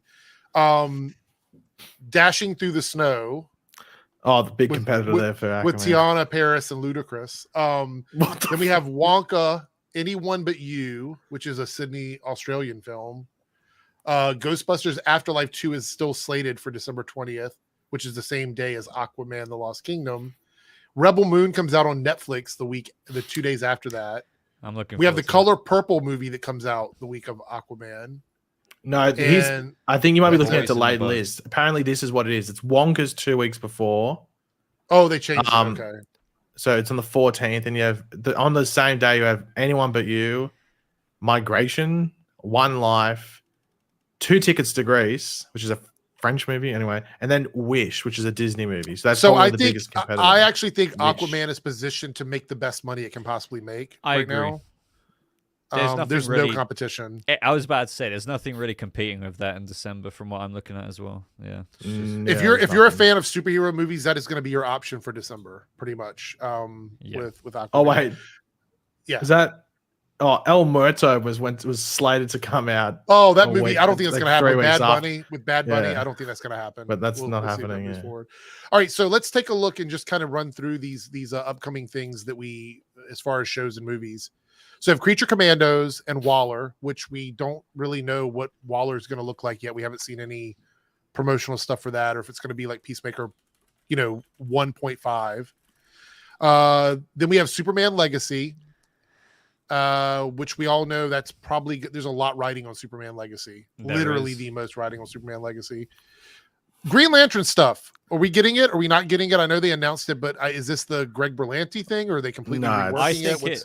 I think, I mean, it's arguably, you could argue maybe there's some self-cannibalized aspects from that endeavor, but I don't know. I mean, it's just a Jon Stewart, Hal Jordan. Like a cop drama type thing? Yeah, Precinct Earth. I mean, there might be some liaising with the other Green Lantern Corps, but the one thing that actually mainly interests me about the Lantern series is that they say, well, James Gunn said in that announcement video, they come across this ancient, terrifying mystery that will affect the larger story of the DCU. So I'm wondering, and this is totally speculation, is that going to be the Infinity Stone Thanos early teasing moments? The ancient, terrifying mystery? Some people have wanted to go into Necron, like Blackest Nights. Are they really going to do that so early? I don't know.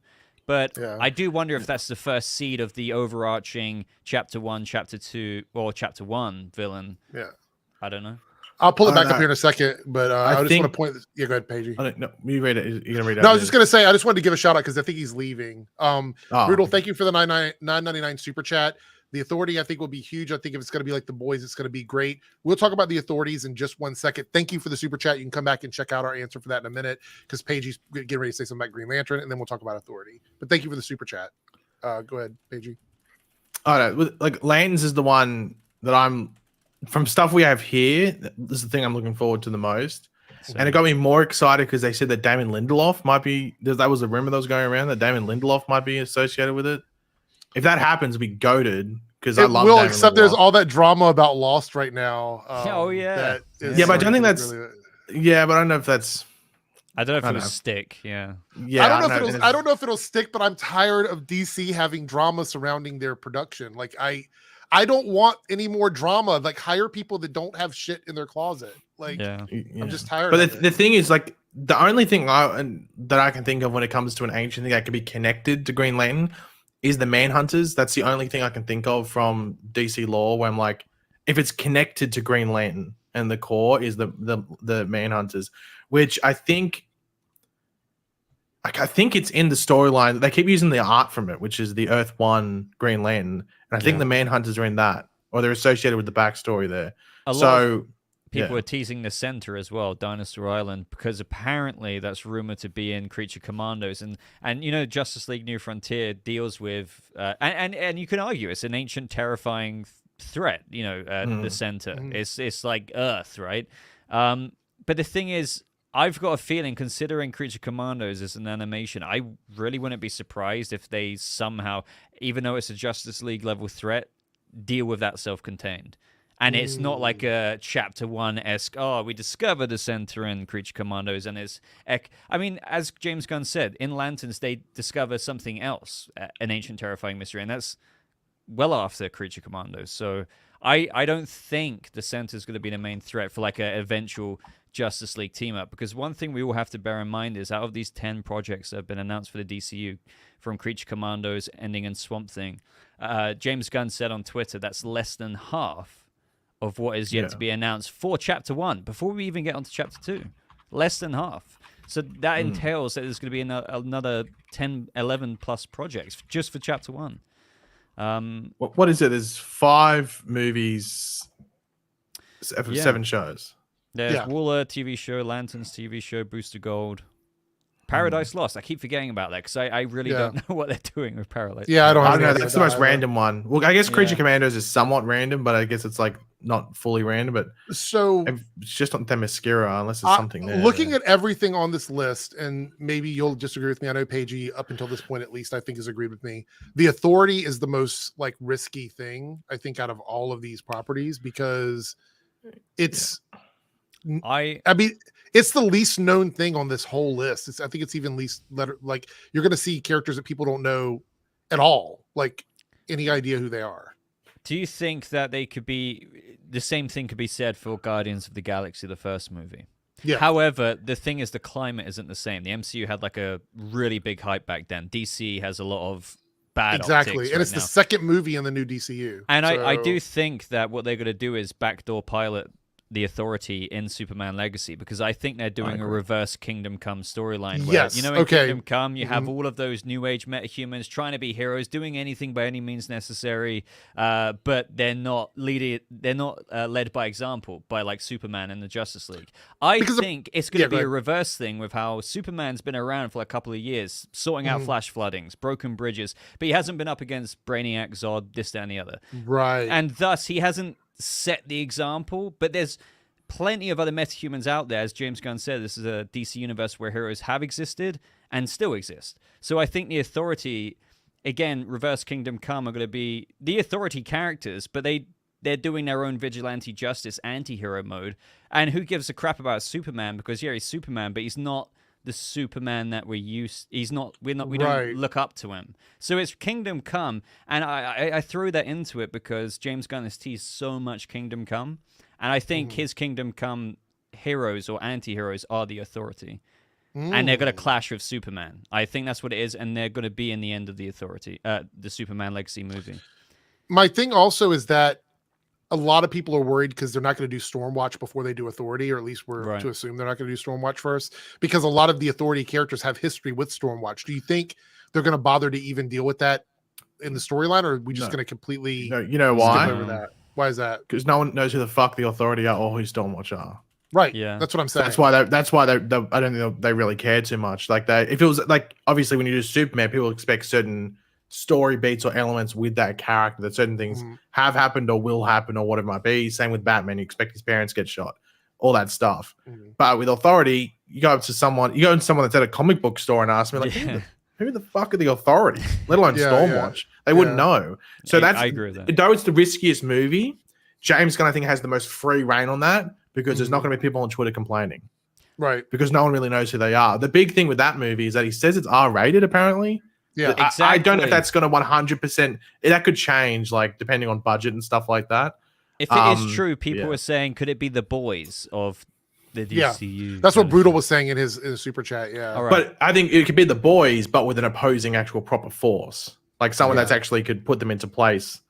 And not continue being like that. Because I believe, like, if you look at, like, the Authority and you have a brand new Superman, I think Apollo would be a pretty good, like, counterpoint to Superman in terms of, like, power levels or early Superman. Unless they nerf him. Yeah. I don't know why they would do that, though, to be honest. Because we know that Midnighter and Apollo are like Superman and Batman. That's basically the roles they play in the Authority. So, but there's relationship as well, right? Yeah, they are. Yeah. So that's going to be, there's a lot of interesting elements in the Authority, but let's kind of breeze through these 5 minutes before we get to the end of this discussion, and then we'll do all super chats. So this is last call for super chats before we wrap everything up. Paradise Lost, I don't think any of us have any idea what that's going to be. We know it's going to take place in the world of Wonder Woman. They say it's Game of Thrones-esque, right? Yeah, and the thing is, Diana goes back a long, long time. So is she going to be in the? Because this is a prequel show. Is she still going to be in the prequel era? They might do it like prequel or something like that. Maybe that's why the P is very heavily emphasized there. And then we have a really exciting thing, which is Batman Brave and the Bold. We could talk about that for hours, but that sounds really exciting. Just quick ideas, Bobo. What are you thinking about with this Brave and the Bold? I think a lot is going to spin off from this movie. So Batman is a staple character of DC. So Superman and the Trinity, right? But Batman Brave and the Bold, huge. Again, I could talk about this for hours, but bottom line, the fact that we're getting a Batman into his probably late 30s, I would say, it's possible he could be in his early 40s. I mean, it depends what you want to take into account with Damian Wayne, accelerated age growth, because Talia wanted to, for every 1 year, there's 4 years or something like that. The bottom line is that I do 100% believe that James Gunn is going to set up a Titans spin-off. You know how we've got these 10 projects are less than half of the DCU Chapter 1 announcements? I do think that Titans, given the fact that Damian Wayne is coming into the story, he's already been through Dick Grayson, he's trained Jason Todd, he's gone through this, that, and the other, and I think the fact that Damian's coming in, we have Dick in Nightwing mode. I think we're going to get Titans, because James Gunn replied to a tweet, and I always refer to this when it comes up in my videos. I don't think James Gunn would reply to this if it meant absolutely nothing. A fan asked him, are you going to be bringing in anything Deathstroke related? And he said, are you working on anything Deathstroke related? And he said, I might be ... He wouldn't bother replying. Right. That was a tease. And then you think about Batman Brave and the Bold. Dick's going to be Nightwing if Damian Wayne is coming in. I think it is, Jesus, the Teen Titans or Titans, whatever iteration they're going to go with here, it's such an obvious move to make at some point. And the fact that the Brave and the Bold movie is going to have a larger Bat family, like maybe Batgirl Barbara is going to already be Oracle, and we have Cassandra Cain as the current Batgirl. Who knows? I think we're getting Titans and Deathstroke from there on out. And as for everything else, Brave and the Bold, who knows? I'm actually quite intrigued as to what actor they go for. It's so hard to know because James Gunn said several different things. Batman could be a few years older than Superman, as in a couple years. But if it's David Corenswet and he's 29 or 30, 31 by the time it starts shooting, well, if Damian Wayne comes in, but there's no way that Bruce could be that age because, do you know what I mean? Like he's 12. Yeah. That would. Yeah, that would. But that's the thing. I'm not surprised that they built up some sort of Titans/Teen Titans thing. Yeah. But there's always this call like, they should just scrap Barry Allen, make Wally West the Flash. I'm like, James Gunn would not want to skip having Wally West as Kid Flash. No way in the world he'd want to skip that. If he wants to build this universe, he'll have that Barry Allen is the Flash, and you probably wouldn't get a Wally West origin, at least in like seeing him chronologically go through that. But you do that, so you get either Teen Titans, or even if they want to do Young Justice in some way, depending on what's happening with the Justice League and that's properly formed. Something along those lines. I'm sure he doesn't want to skip things. He's not wanting to. I'm sure people would want to see Young Justice again anyway, considering the cartoon got. I think he's even cited that as an influence as well as Justice League Unlimited, like this whole vibe, because I don't think this universe, outside of some characters, like maybe Booster Gold, that would be an origin story.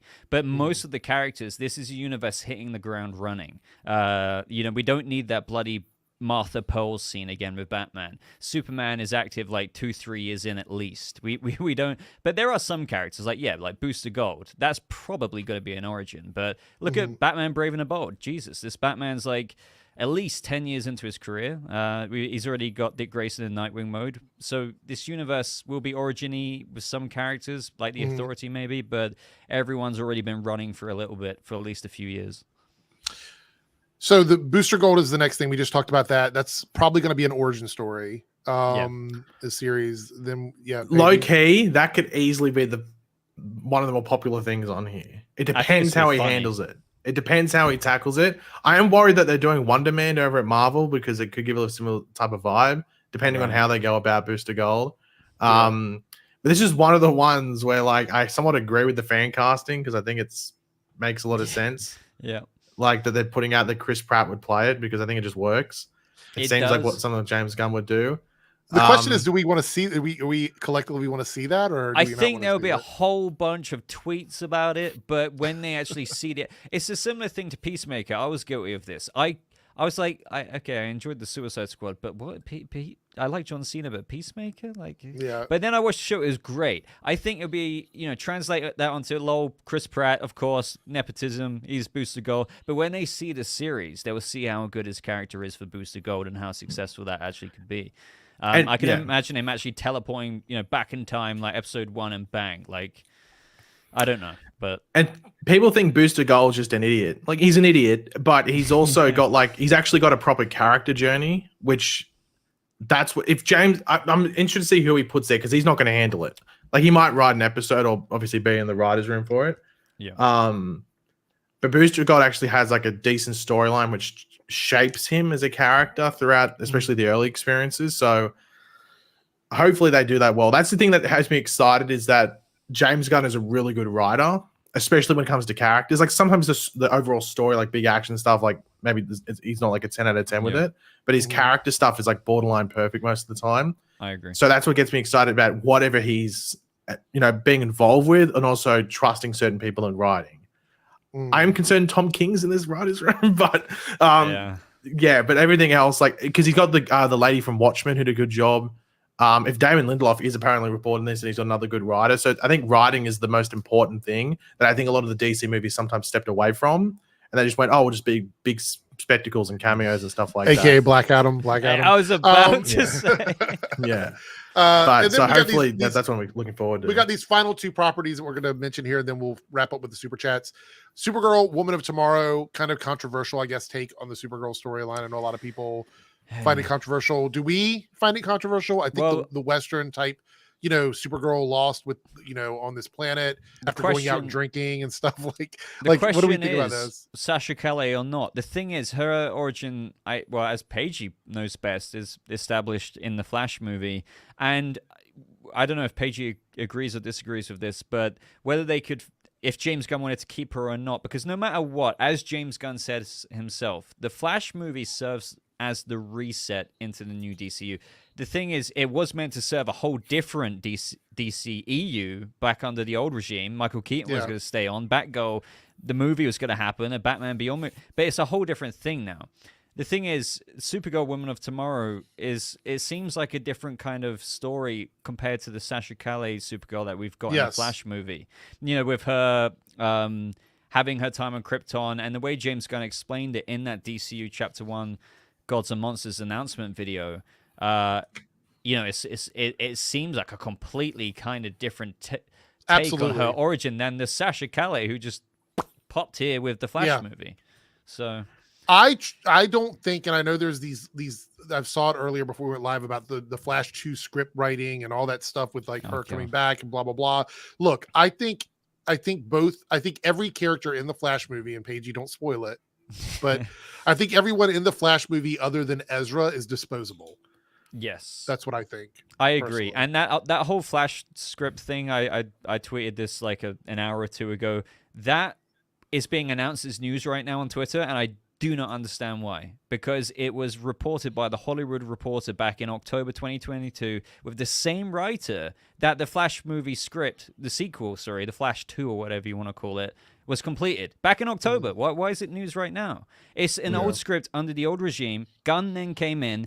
This will not be adhered to at all, unless he wants to keep Sasha, for example. But and Ezra is still a question in the air. But Keaton, as for like, because I've seen a lot of people tweet saying, "Oh, so this means wait, what? We've got a new DC Batman, but Keaton's not staying on. That was the original plans." Yeah, it's weird because when you watch the Flash movie, you'll be like, "Fuck, I sort of want another Michael Keaton movie." Like when you watch it, because he's really badass in it. And it seems like he's really enjoying it as well. And then like I wasn't really too sure what to expect with Supergirl in the movie, like whether like because it wasn't much of her in the advertising, in regards to like dialogue and her speaking and stuff like that. And I mean, the origin you expect for her is the origin you get in the movie. Like I think the trailers even indicated it. But I'm very curious to see what the public reception is once the proper movie out, to see how people respond to her, because that could maybe be that could be a deciding move or like an influence on what James Gunn does. But the thing is if there's a universe reset there, then you can do that story with her, and I think she'd be able to play into that Supergirl world of tomorrow. Like she's an actress that could be that type of Supergirl. But it just depends, because he might be like, well, I came with this idea thinking of this actress or these couple of actresses to be Supergirl. And I wasn't like, but then again, I don't know how early he saw the Flash movie when he was making his plans up. It seems like he watched it a good month in advance and stuff. I don't know the events of the end of the Flash movie, but I assume as per Flashpoint, Barry tries to correct the timeline. So in theory, in whatever new continuity, with the Jay Garrick analogy of cracks in the mug, right? You can never truly get that new timeline back, hence the DCU. He could technically keep on Sasha Calle if he wanted to. Even with like a Supergirl Woman of Tomorrow origin. That isn't akin to properly what they actually established with her in the events in the Flash movie. But I kind of agree with Paigey. Like, what if he was right? Matt Reeves, for example, wrote in mind the Batman with Pattinson. Like, he didn't know if he was guaranteed to get him, but he writes in mind with an actor. Just to help the process, But this storyline from the comics, it's her when she's on her way to Earth and she gets lost there. Is that what it is? Or so it's when she leaves Krypton and the original. She spent some time on after Krypton exploded, and which is why there's so much instant grief and rage still, which and it's her with the dog as well. Right? Yeah. I've seen a lot of interviews about that as well with Sasha. What Crypto is Crypto in this story in the comics? Yes. So Crypto comes with her when she leaves Krypton. Okay. It's awkward flirting. Okay, well, if they don't announce anything specifically, maybe look out for some set photos from Superman Legacy and see because it wouldn't shock me that's the case, and it's meant to be like a prequel to when she's on Earth. It wouldn't shock me if she's in Superman Legacy, whoever is Supergirl. I think bottom line, it might be a bit of a shame. So let me put this out there. I think, look, David Corenswet is going to be like, let's just say David Corenswet is cast as Superman. He's going to be like 30, 31 by the time the movie actually comes out. I think Sasha Calle's Supergirl, it would have been a thing under the old regime. And I mean, we had a whole different plan. The Flash movie is not too dissimilar from Aquaman in a way. It's not had as much as, the editing as what Aquaman has had, but it had a whole different direction. It served a whole different purpose. Right. It was going to have a Keaton Batman in the future DCU. Now we've got a whole new Batman with Brave and the Bold, with Damian Wayne.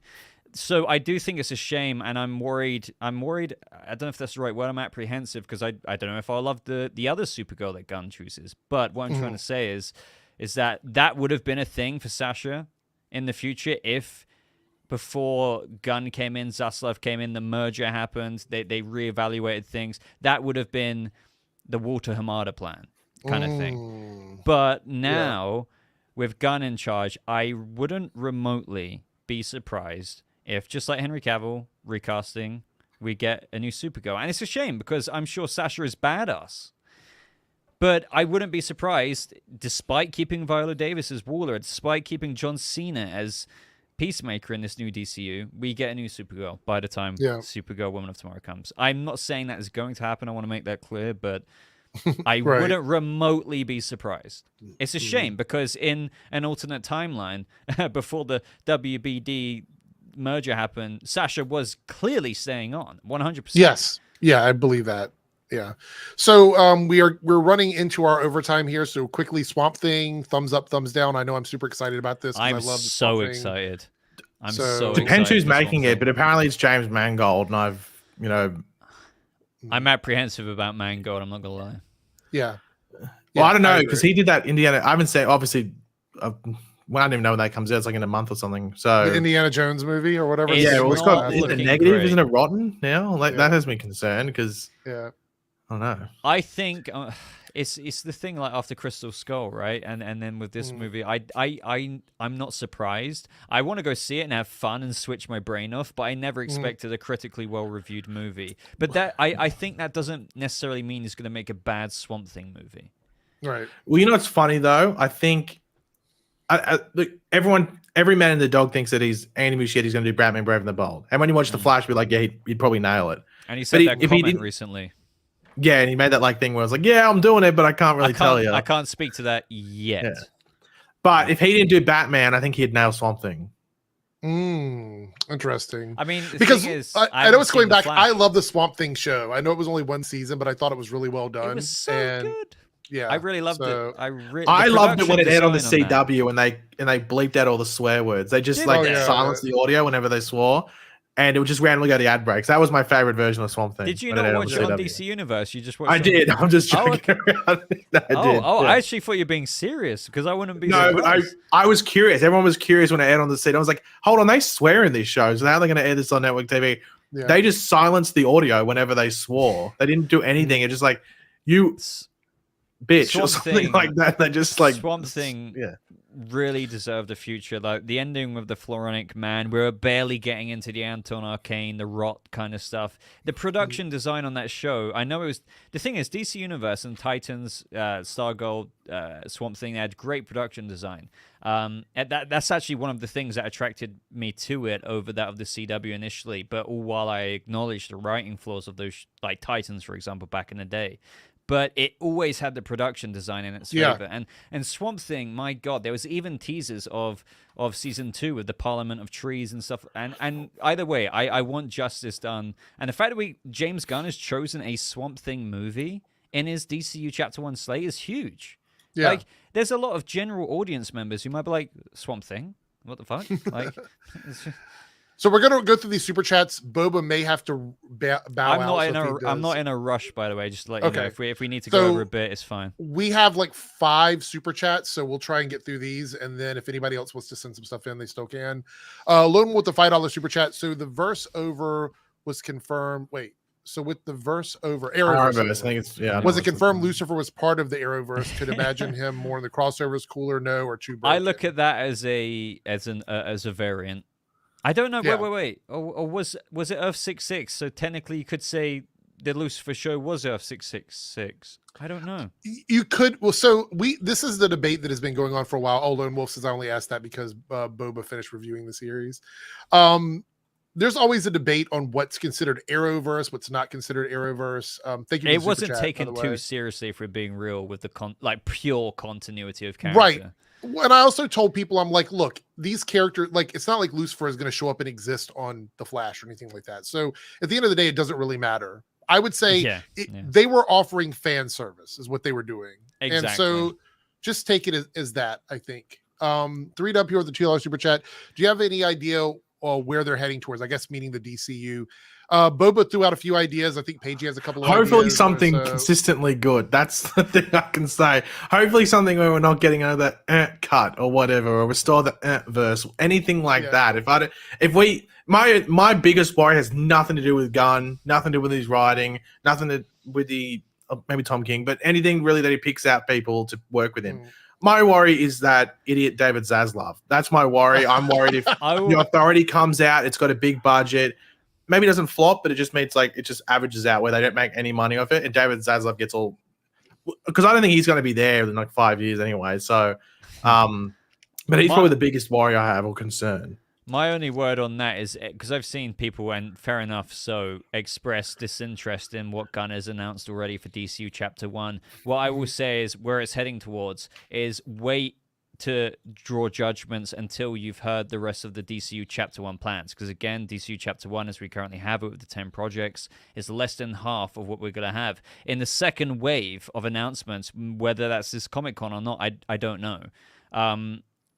You could have all these projects that you've been wanting to see. Like, because people are like, oh, I don't like the DCU Chapter 1 slate. Who cares about Swamp Thing? Who cares about Brave and the Bold? I don't know if they wanted to see World's Finest or Justice League. I don't know, but in the 10 plus projects, apparently, according to Gunn, in the rest of the announcements for Chapter 1, not Chapter 2, we're meant to be getting a lot more, and they could have whatever you want to see. So I'd say what's coming, well, we've still yet to find out. I was trying to think, like, what could he have, hiding away? And I was like, he's sort of nailed. Yeah, if it's like, what was there, like 12 things? So let's just say he's got like 18 more or 15 more or something. Like, what the fuck has he got hiding? What we have to say is Justice League, right? I mean, that is the Avengers of the DC. Like, yeah. That you have to think the final movie in there is something like that, Justice League, because that's a lot. Like, if there's, let's say he's got 13 more, so there's 25 projects there. That's like surely like 7 years worth of stuff there. Will there be a World's Finest before then, though? Like after Superman Legacy, after Swamp Thing, so after that initial 10 project thing, will we get after Brave and the Bold, after Swamp Thing, World's Finest thing? Are we going to get a Trinity like Batman, movie? Superman. Yeah, but because I've got a theory that the League, they know of each other, but it hasn't necessarily been established beyond the Trinity. Right. So there can still be recruiting there. But we could get a movie preluding the Justice League movie. I don't know, but there's so many projects to come, believe it or not. Would you prefer them spend like proper time developing them, or would you rather like Lex Luthor, a file from Lex Luthor's thing that Wonder Woman looks at and sees security footage? Which one would you? Because I know Eric prefers the security footage route. Oh, absolutely! I love security footage. That's great, perfect. I don't mind proper development or quickly rushed in. No, see, I don't mind hitting the ground running with because that's what James Gunn's been advertising. I think he's been pretty clear that this isn't Origins. It's these characters have been existing for Superman at least for a hot minute, like a few years, but not facing Bizarro or Zod or Brainiac necessarily. Right, yet. He's just been saving the world. So with Justice League, I wouldn't remotely mind if him, Diana, and Batman know of each other, but they might want to recruit Aquaman. They might want to recruit Martian Manhunter, The Flash, and then we eventually build up to that movie. But what comes first is maybe a Trinity movie. I don't know. Oh, that would be good too. I'd deal with, like, the thing is, do it right instead of what we got in BVS, because that was not a good Trinity movie. It was a bunch of different stories kind of smushed together. So Lone Wolf goes, would he have been broken into the other show? Talking about Lucifer, I'm assuming. I don't think we would have seen him come back into the other shows. I mean, I love him in that role, but I don't see where that would have fit in. Tom Ellis has so much charisma. It's ridiculous. I mean, maybe on Legends of Tomorrow, but even then, is that what we would have really wanted from this character? I would not want Tom. I mean, even if I could have the option, imagining Tom Ellis as Lucifer on Legends, that would have felt like a piss take. Like, I would have appreciated it, but also not at the same time. Like, look what Constantine, like that character, like actually started out strong and then like went downhill though. I mean, it was like, well, it got to the point where they just made him into another character. Yeah, I don't know, it was some weird scientist or something like that. Like some I do feel bad for Matt Ryan. Matt Ryan, like I remember watching that series when it aired on NBC. Was it NBC? Yeah, it was. I know it wasn't like above and beyond, but it could have really. It deserved at least a couple more, you know. Yeah. Hero's Journey with a $20 super chat. Thank you so much, Hero's Journey. James defends viewers. I'm thinking we're talking about James Gunn here, I'm assuming.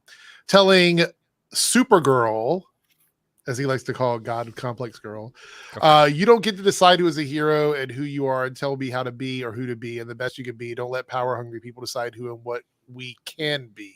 That was like a riddle to me. I feel like headache in a sentence. Yeah. I guess in reference to the new Supergirl, like the iteration we're getting in the Flash and the one we're getting in I reckon people are going to complain when they watch the movie. Wait, so here's the with regards to what? I think he's. I don't know what. I think this is directed at Melissa Benoist's It is Supergirl. 100%. Yeah, But I don't know if it's about Right. Supergirl in general. So here's the deal. I know this is going to make people upset, but in the comics, on more than one occasion, Supergirl has been touted to be more powerful than Superman. That's It's not true. just like it's not just making something up. There's been stories where that's actually happened, That and I know people don't exploded, like yeah. that. So yeah, When that was on the CW, people made a big thing of that as if it wasn't actually source material at times. You know. yeah. But you have to remember that like comic books are beholden to whoever's writing them. So in certain comics, you may have Superman as Superman 1,000,000, where he's flying around warping reality. Or you could have Superman in a story where Supergirl sacrifices herself because she's the most powerful one of the two of them. And that leads to something like the Crisis storyline. So it really just comes down to what version we're talking about. And I haven't seen the Flash movie yet, but I do like what I saw of Sasha in that role in the trailers and stuff. So if that's anything like what she's going to be in the movie, then I'll probably enjoy her take on Supergirl based on what I saw in the preview footage. And as far as like the Supergirl, the Tom King, I believe that's the person that wrote that Supergirl book. I don't know who's that's going to be. If it's going to be another actress or if it's going to be Sasha, I have no idea at this point. I guess we won't know till we start seeing like more. I think it it. depends on the reception to it, because I think that's why James Gunn has been so like not really solid as to what's happening with Gal Gadot as Wonder Woman, because so many people see Gal Gadot as Wonder Woman. I think it's a 65 for 35% situation, as in 65 recast, 35 keep. I mean, that's complete BS for me right now, but that's my attitude towards it. Well, I think the fact he hasn't confirmed it means it's in that sort of like completely unrelated, I guess, to this, because we got a couple more super chats here. But Gal Gadot, I really enjoy her as Wonder Woman, even in the movie that I didn't like, which is Wonder Woman 84. Kal-El, no. Yeah. I liked her as Wonder Woman. I know not a lot of people did, but I think for the most part, the Wonder Woman movie, the first one, is really good. I agree. Other than the final act. Yeah.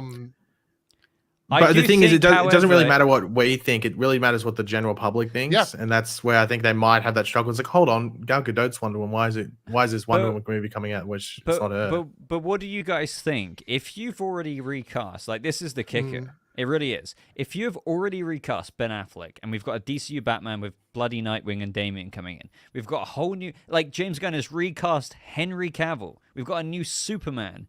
You may as well recast Wonder Woman, because otherwise you have Gal Gadot standing there in the trio lineup with Ben Affleck and Henry, and it's odd to see her in the trio lineup in 6-7 years time with another actor as Superman and another actor as Batman. That's like, a good I'm just point. saying, like, I do actually enjoy Gal Gadot. Like, seriously, I really mean that. But I wouldn't be remotely opposed if you're bloody recasting 2/3 of the Trinity.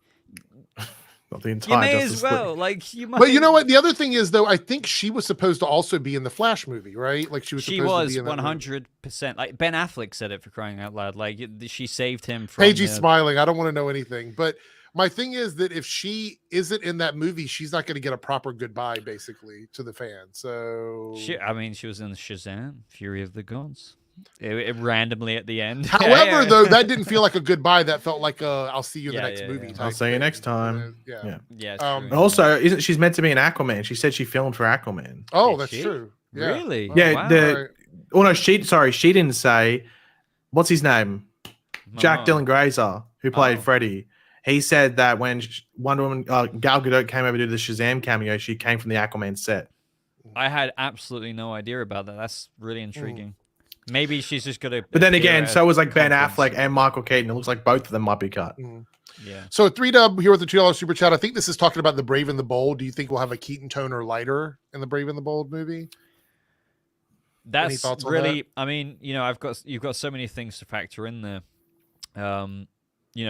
Let's just say Andy Muschietti is directing Brave and the Bold. What's that going to be like tonally? I think Andy can do really good, emotionally character-driven, family-esque stories. So with Batman, and this has always been an interesting thing. He's already had the father-surrogate-son relationship with Dick Grayson and then Jason Todd. And let's just say he's already lost Jason Todd in the past, and now Damian's come into his life. now he's actually got a literal son there. Andy could do some really good stuff with that. So it could be, I think it will have a lot of sincerity to it. It will have a bit of light tone stuff, but I think it will have a good mix of what I imagine the Flash movie has. And to be honest, it feels like I'm describing the Flash movie with what I predict. I think it's going to have like 3 things. It will have a bit of fun in it. It will have a bit of severity, but it will have a lot of heart in it. So 3 things. You pretty much described the Flash movie. Yeah, like, I mean, oh my gosh. But I was trying to think. Replicate that. I was trying to think, because obviously Boba's the Batman guy here. Would you want Batman in Brave and the Bold to be like the very stern, like non-reactive Batman? No. Or do you want him to, you don't want him like that? Or he would have learned his lesson, because the thing that's so important about Dick Grayson and Jason coming in or whoever is that he starts off that way. Like Batman year 3, he gets Dick Grayson at like, 28 years old. He acts like a bit of a prick at the beginning, but he's already gone through it with Dick and then Jason. And what I find so interesting about Brave and the Bold is he's already got that almost fatherly experience, but now he's actually got a son coming in. It's not, he's almost had those lessons before with the 2 Robins that he's had. But long story short, I'm rambling a bit, but I wouldn't want him to be massively broody, but I do think Muschietti will play into a bit of Batman's bluntness with his son still, even though he's had 2 esque sons before that. Mm-hmm. I do think you have to play in the Batman moodiness there, but also really teach the lack of relationship they've had, the fact that Damon's could be anywhere from 12 to 14 years old and only meeting his father for the first time. Well, that's the thing I was wondering. I was like, because obviously Andy Muschietti did the It movies, and I was wondering, could he just make Damian Wayne like Richie in that movie? Just shut up. Like, you just want the kid to shut up, but he's a kid that will murder someone at the same time. Exactly. He's going to be a little assassin. That's the thing where I'm like, Andy Muschietti might be able to nail it. Exactly. In regards to that relationship, if depending on who his Batman is and what the aim for what the Batman is. I think Andy's 110,000% in talks. I don't think he would have said, I can't talk to that ... yet. If I think honestly, it's to the point where if he's going to do it, he knows, because James Gunn has seen the movie. He'd seen the director's cut and then whatever's going to be going in cinemas in 2 weeks from now, 3 weeks. You wouldn't want to put that press out there right now when the Flash movie, you want it takes away from the Flash movie. Exactly. I have a feeling we're going to see a lot of stuff rolling out once the Flash ends. Like a lot. I reckon you'll get confirmation of recasts in regards, or not maybe straight out of it. They'll let the Flash play out, but obviously, a month and a half after that is Comic-Con, where they're just there'll be all that build up. And the thing is that Marvel learned their lesson in, was it 2019, when they tried to keep all those secrets about their plans, they all leaked. So I do wonder how James Gunn's going to handle that. So if he knows he can keep a secret, he'll keep it. But it wouldn't surprise me that month leading up to Comic-Con where stuff maybe comes out, and then at Comic-Con they can further elaborate on it. But depends how much they can hide. And we get the Superman and Lois castings. I'm not gonna lie, I know it's a bit of a tangent right now, but I just want your guys' thoughts on this. Okay. I personally somewhat disagree with it. I do get it because I'm not blind, but do you think that David Corenswet is a Henry Cavill clone? Because he looks a lot like Henry Cavill to me. The thing that I reply with this is, who does Henry Cavill look like? Superman. Who does David Corenswet look like? Superman. And I've seen, I know it's kind of simplified argument there, but I've seen, I don't think he looks as much like him as people make him out to be. And even if he does, all of these actors look like Superman. Yeah, that's true. Yeah. I'm going to share a picture David of him just so we have a reference. I shared a GIF the other day, and I think he doesn't see that one is the one that everyone is using. Yeah. Right. Well, so they have their hairstyle the exact same. They're both in their suits. They're both using the same facial expression. The Henry Cavill stubble there. Right. I'm going to share one with Eric where I think, okay, you can see the Henry Cavill-ism because they bloody both look I'm going to say this picture looks really good for the people that say, oh, he looks just alike. I think they do resemble each other, but I don't think they necessarily look exactly alike. I don't think that's the case, but... Eric, I'm going to DM you this on Twitter. Do you because no matter what, makeup, this, that, and the other haircut is going to make him look a little bit different. And when you take into account that all of these guys are hired to look like Clark Kent, like they're gonna look similar. And I think in this image it offers a bit of a variation there. And I think, look, is that Henry Cavill? I would say, okay, he looks like him, kind of. He kind of looks like him because he's Superman, and David Corenswet could be Superman. But I wouldn't. I mean, he looks more like Cillian Murphy to me there.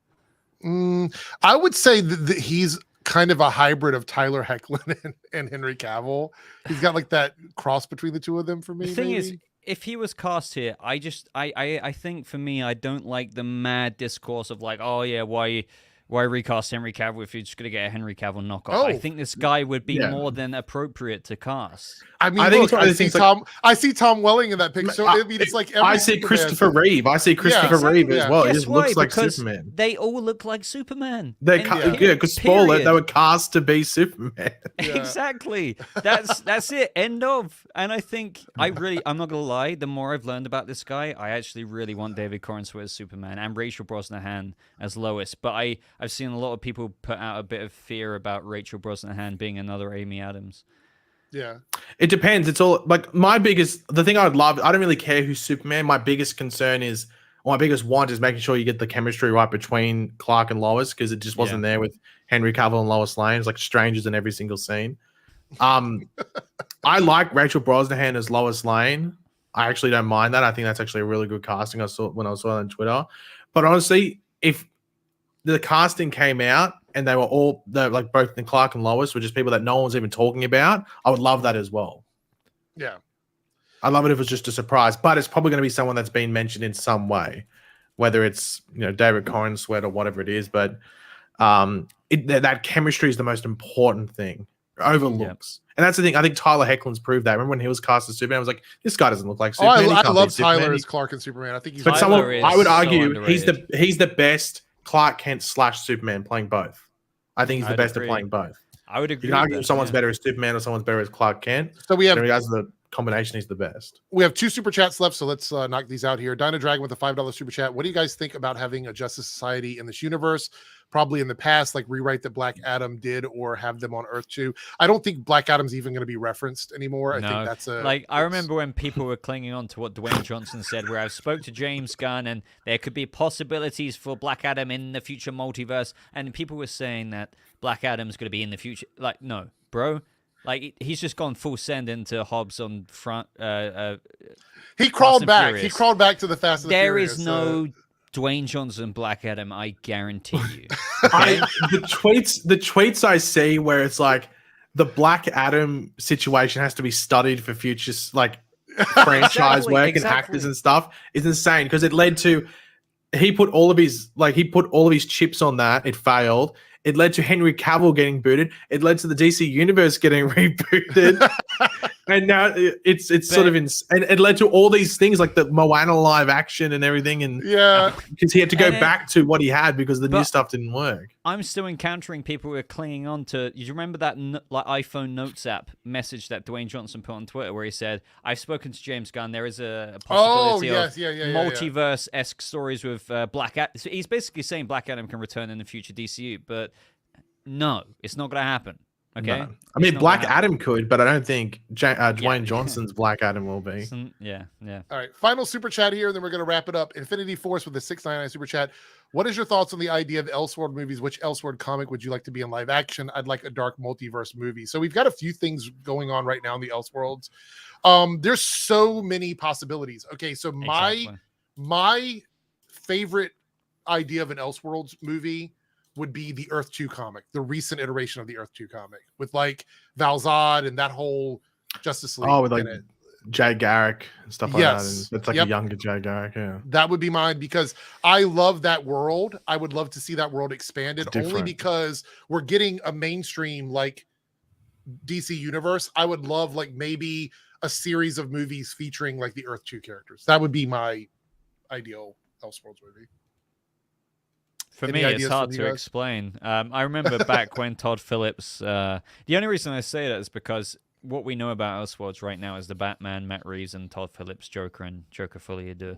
And people, with previous reporting over the past like 3 or so years is that Todd Phillips apparently wanted to start this black label and where you could have Joker. Basically, you could have like a villain you know, like completely Elseworlds, not even Joker being connected to the second movie's Elseworlds, like, so whether it's Lex Luthor or Deathstroke, it's like a villain-esque thing. And the thing is, I actually do see the merit in that, because Joker made a lot of money. You know, Joaquin won an Oscar.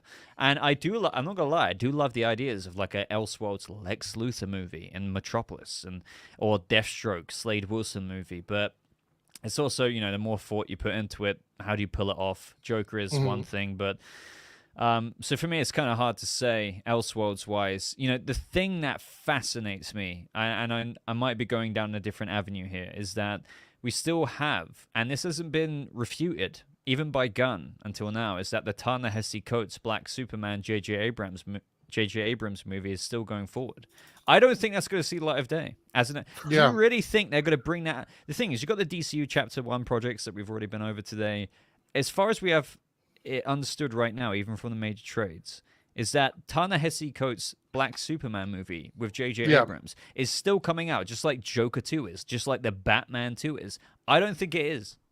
Yeah, I don't think so either. That's why I said I would probably like a Earth 2 Elseworlds thing, because I don't think the Val Zod Superman movie is happening. So I would prefer like a Justice League on Earth 2. But again, with the Elseworld things, is it confusing? Like, is the Batman world in Elseworlds going to be confusing to Batman Brave and the Bold?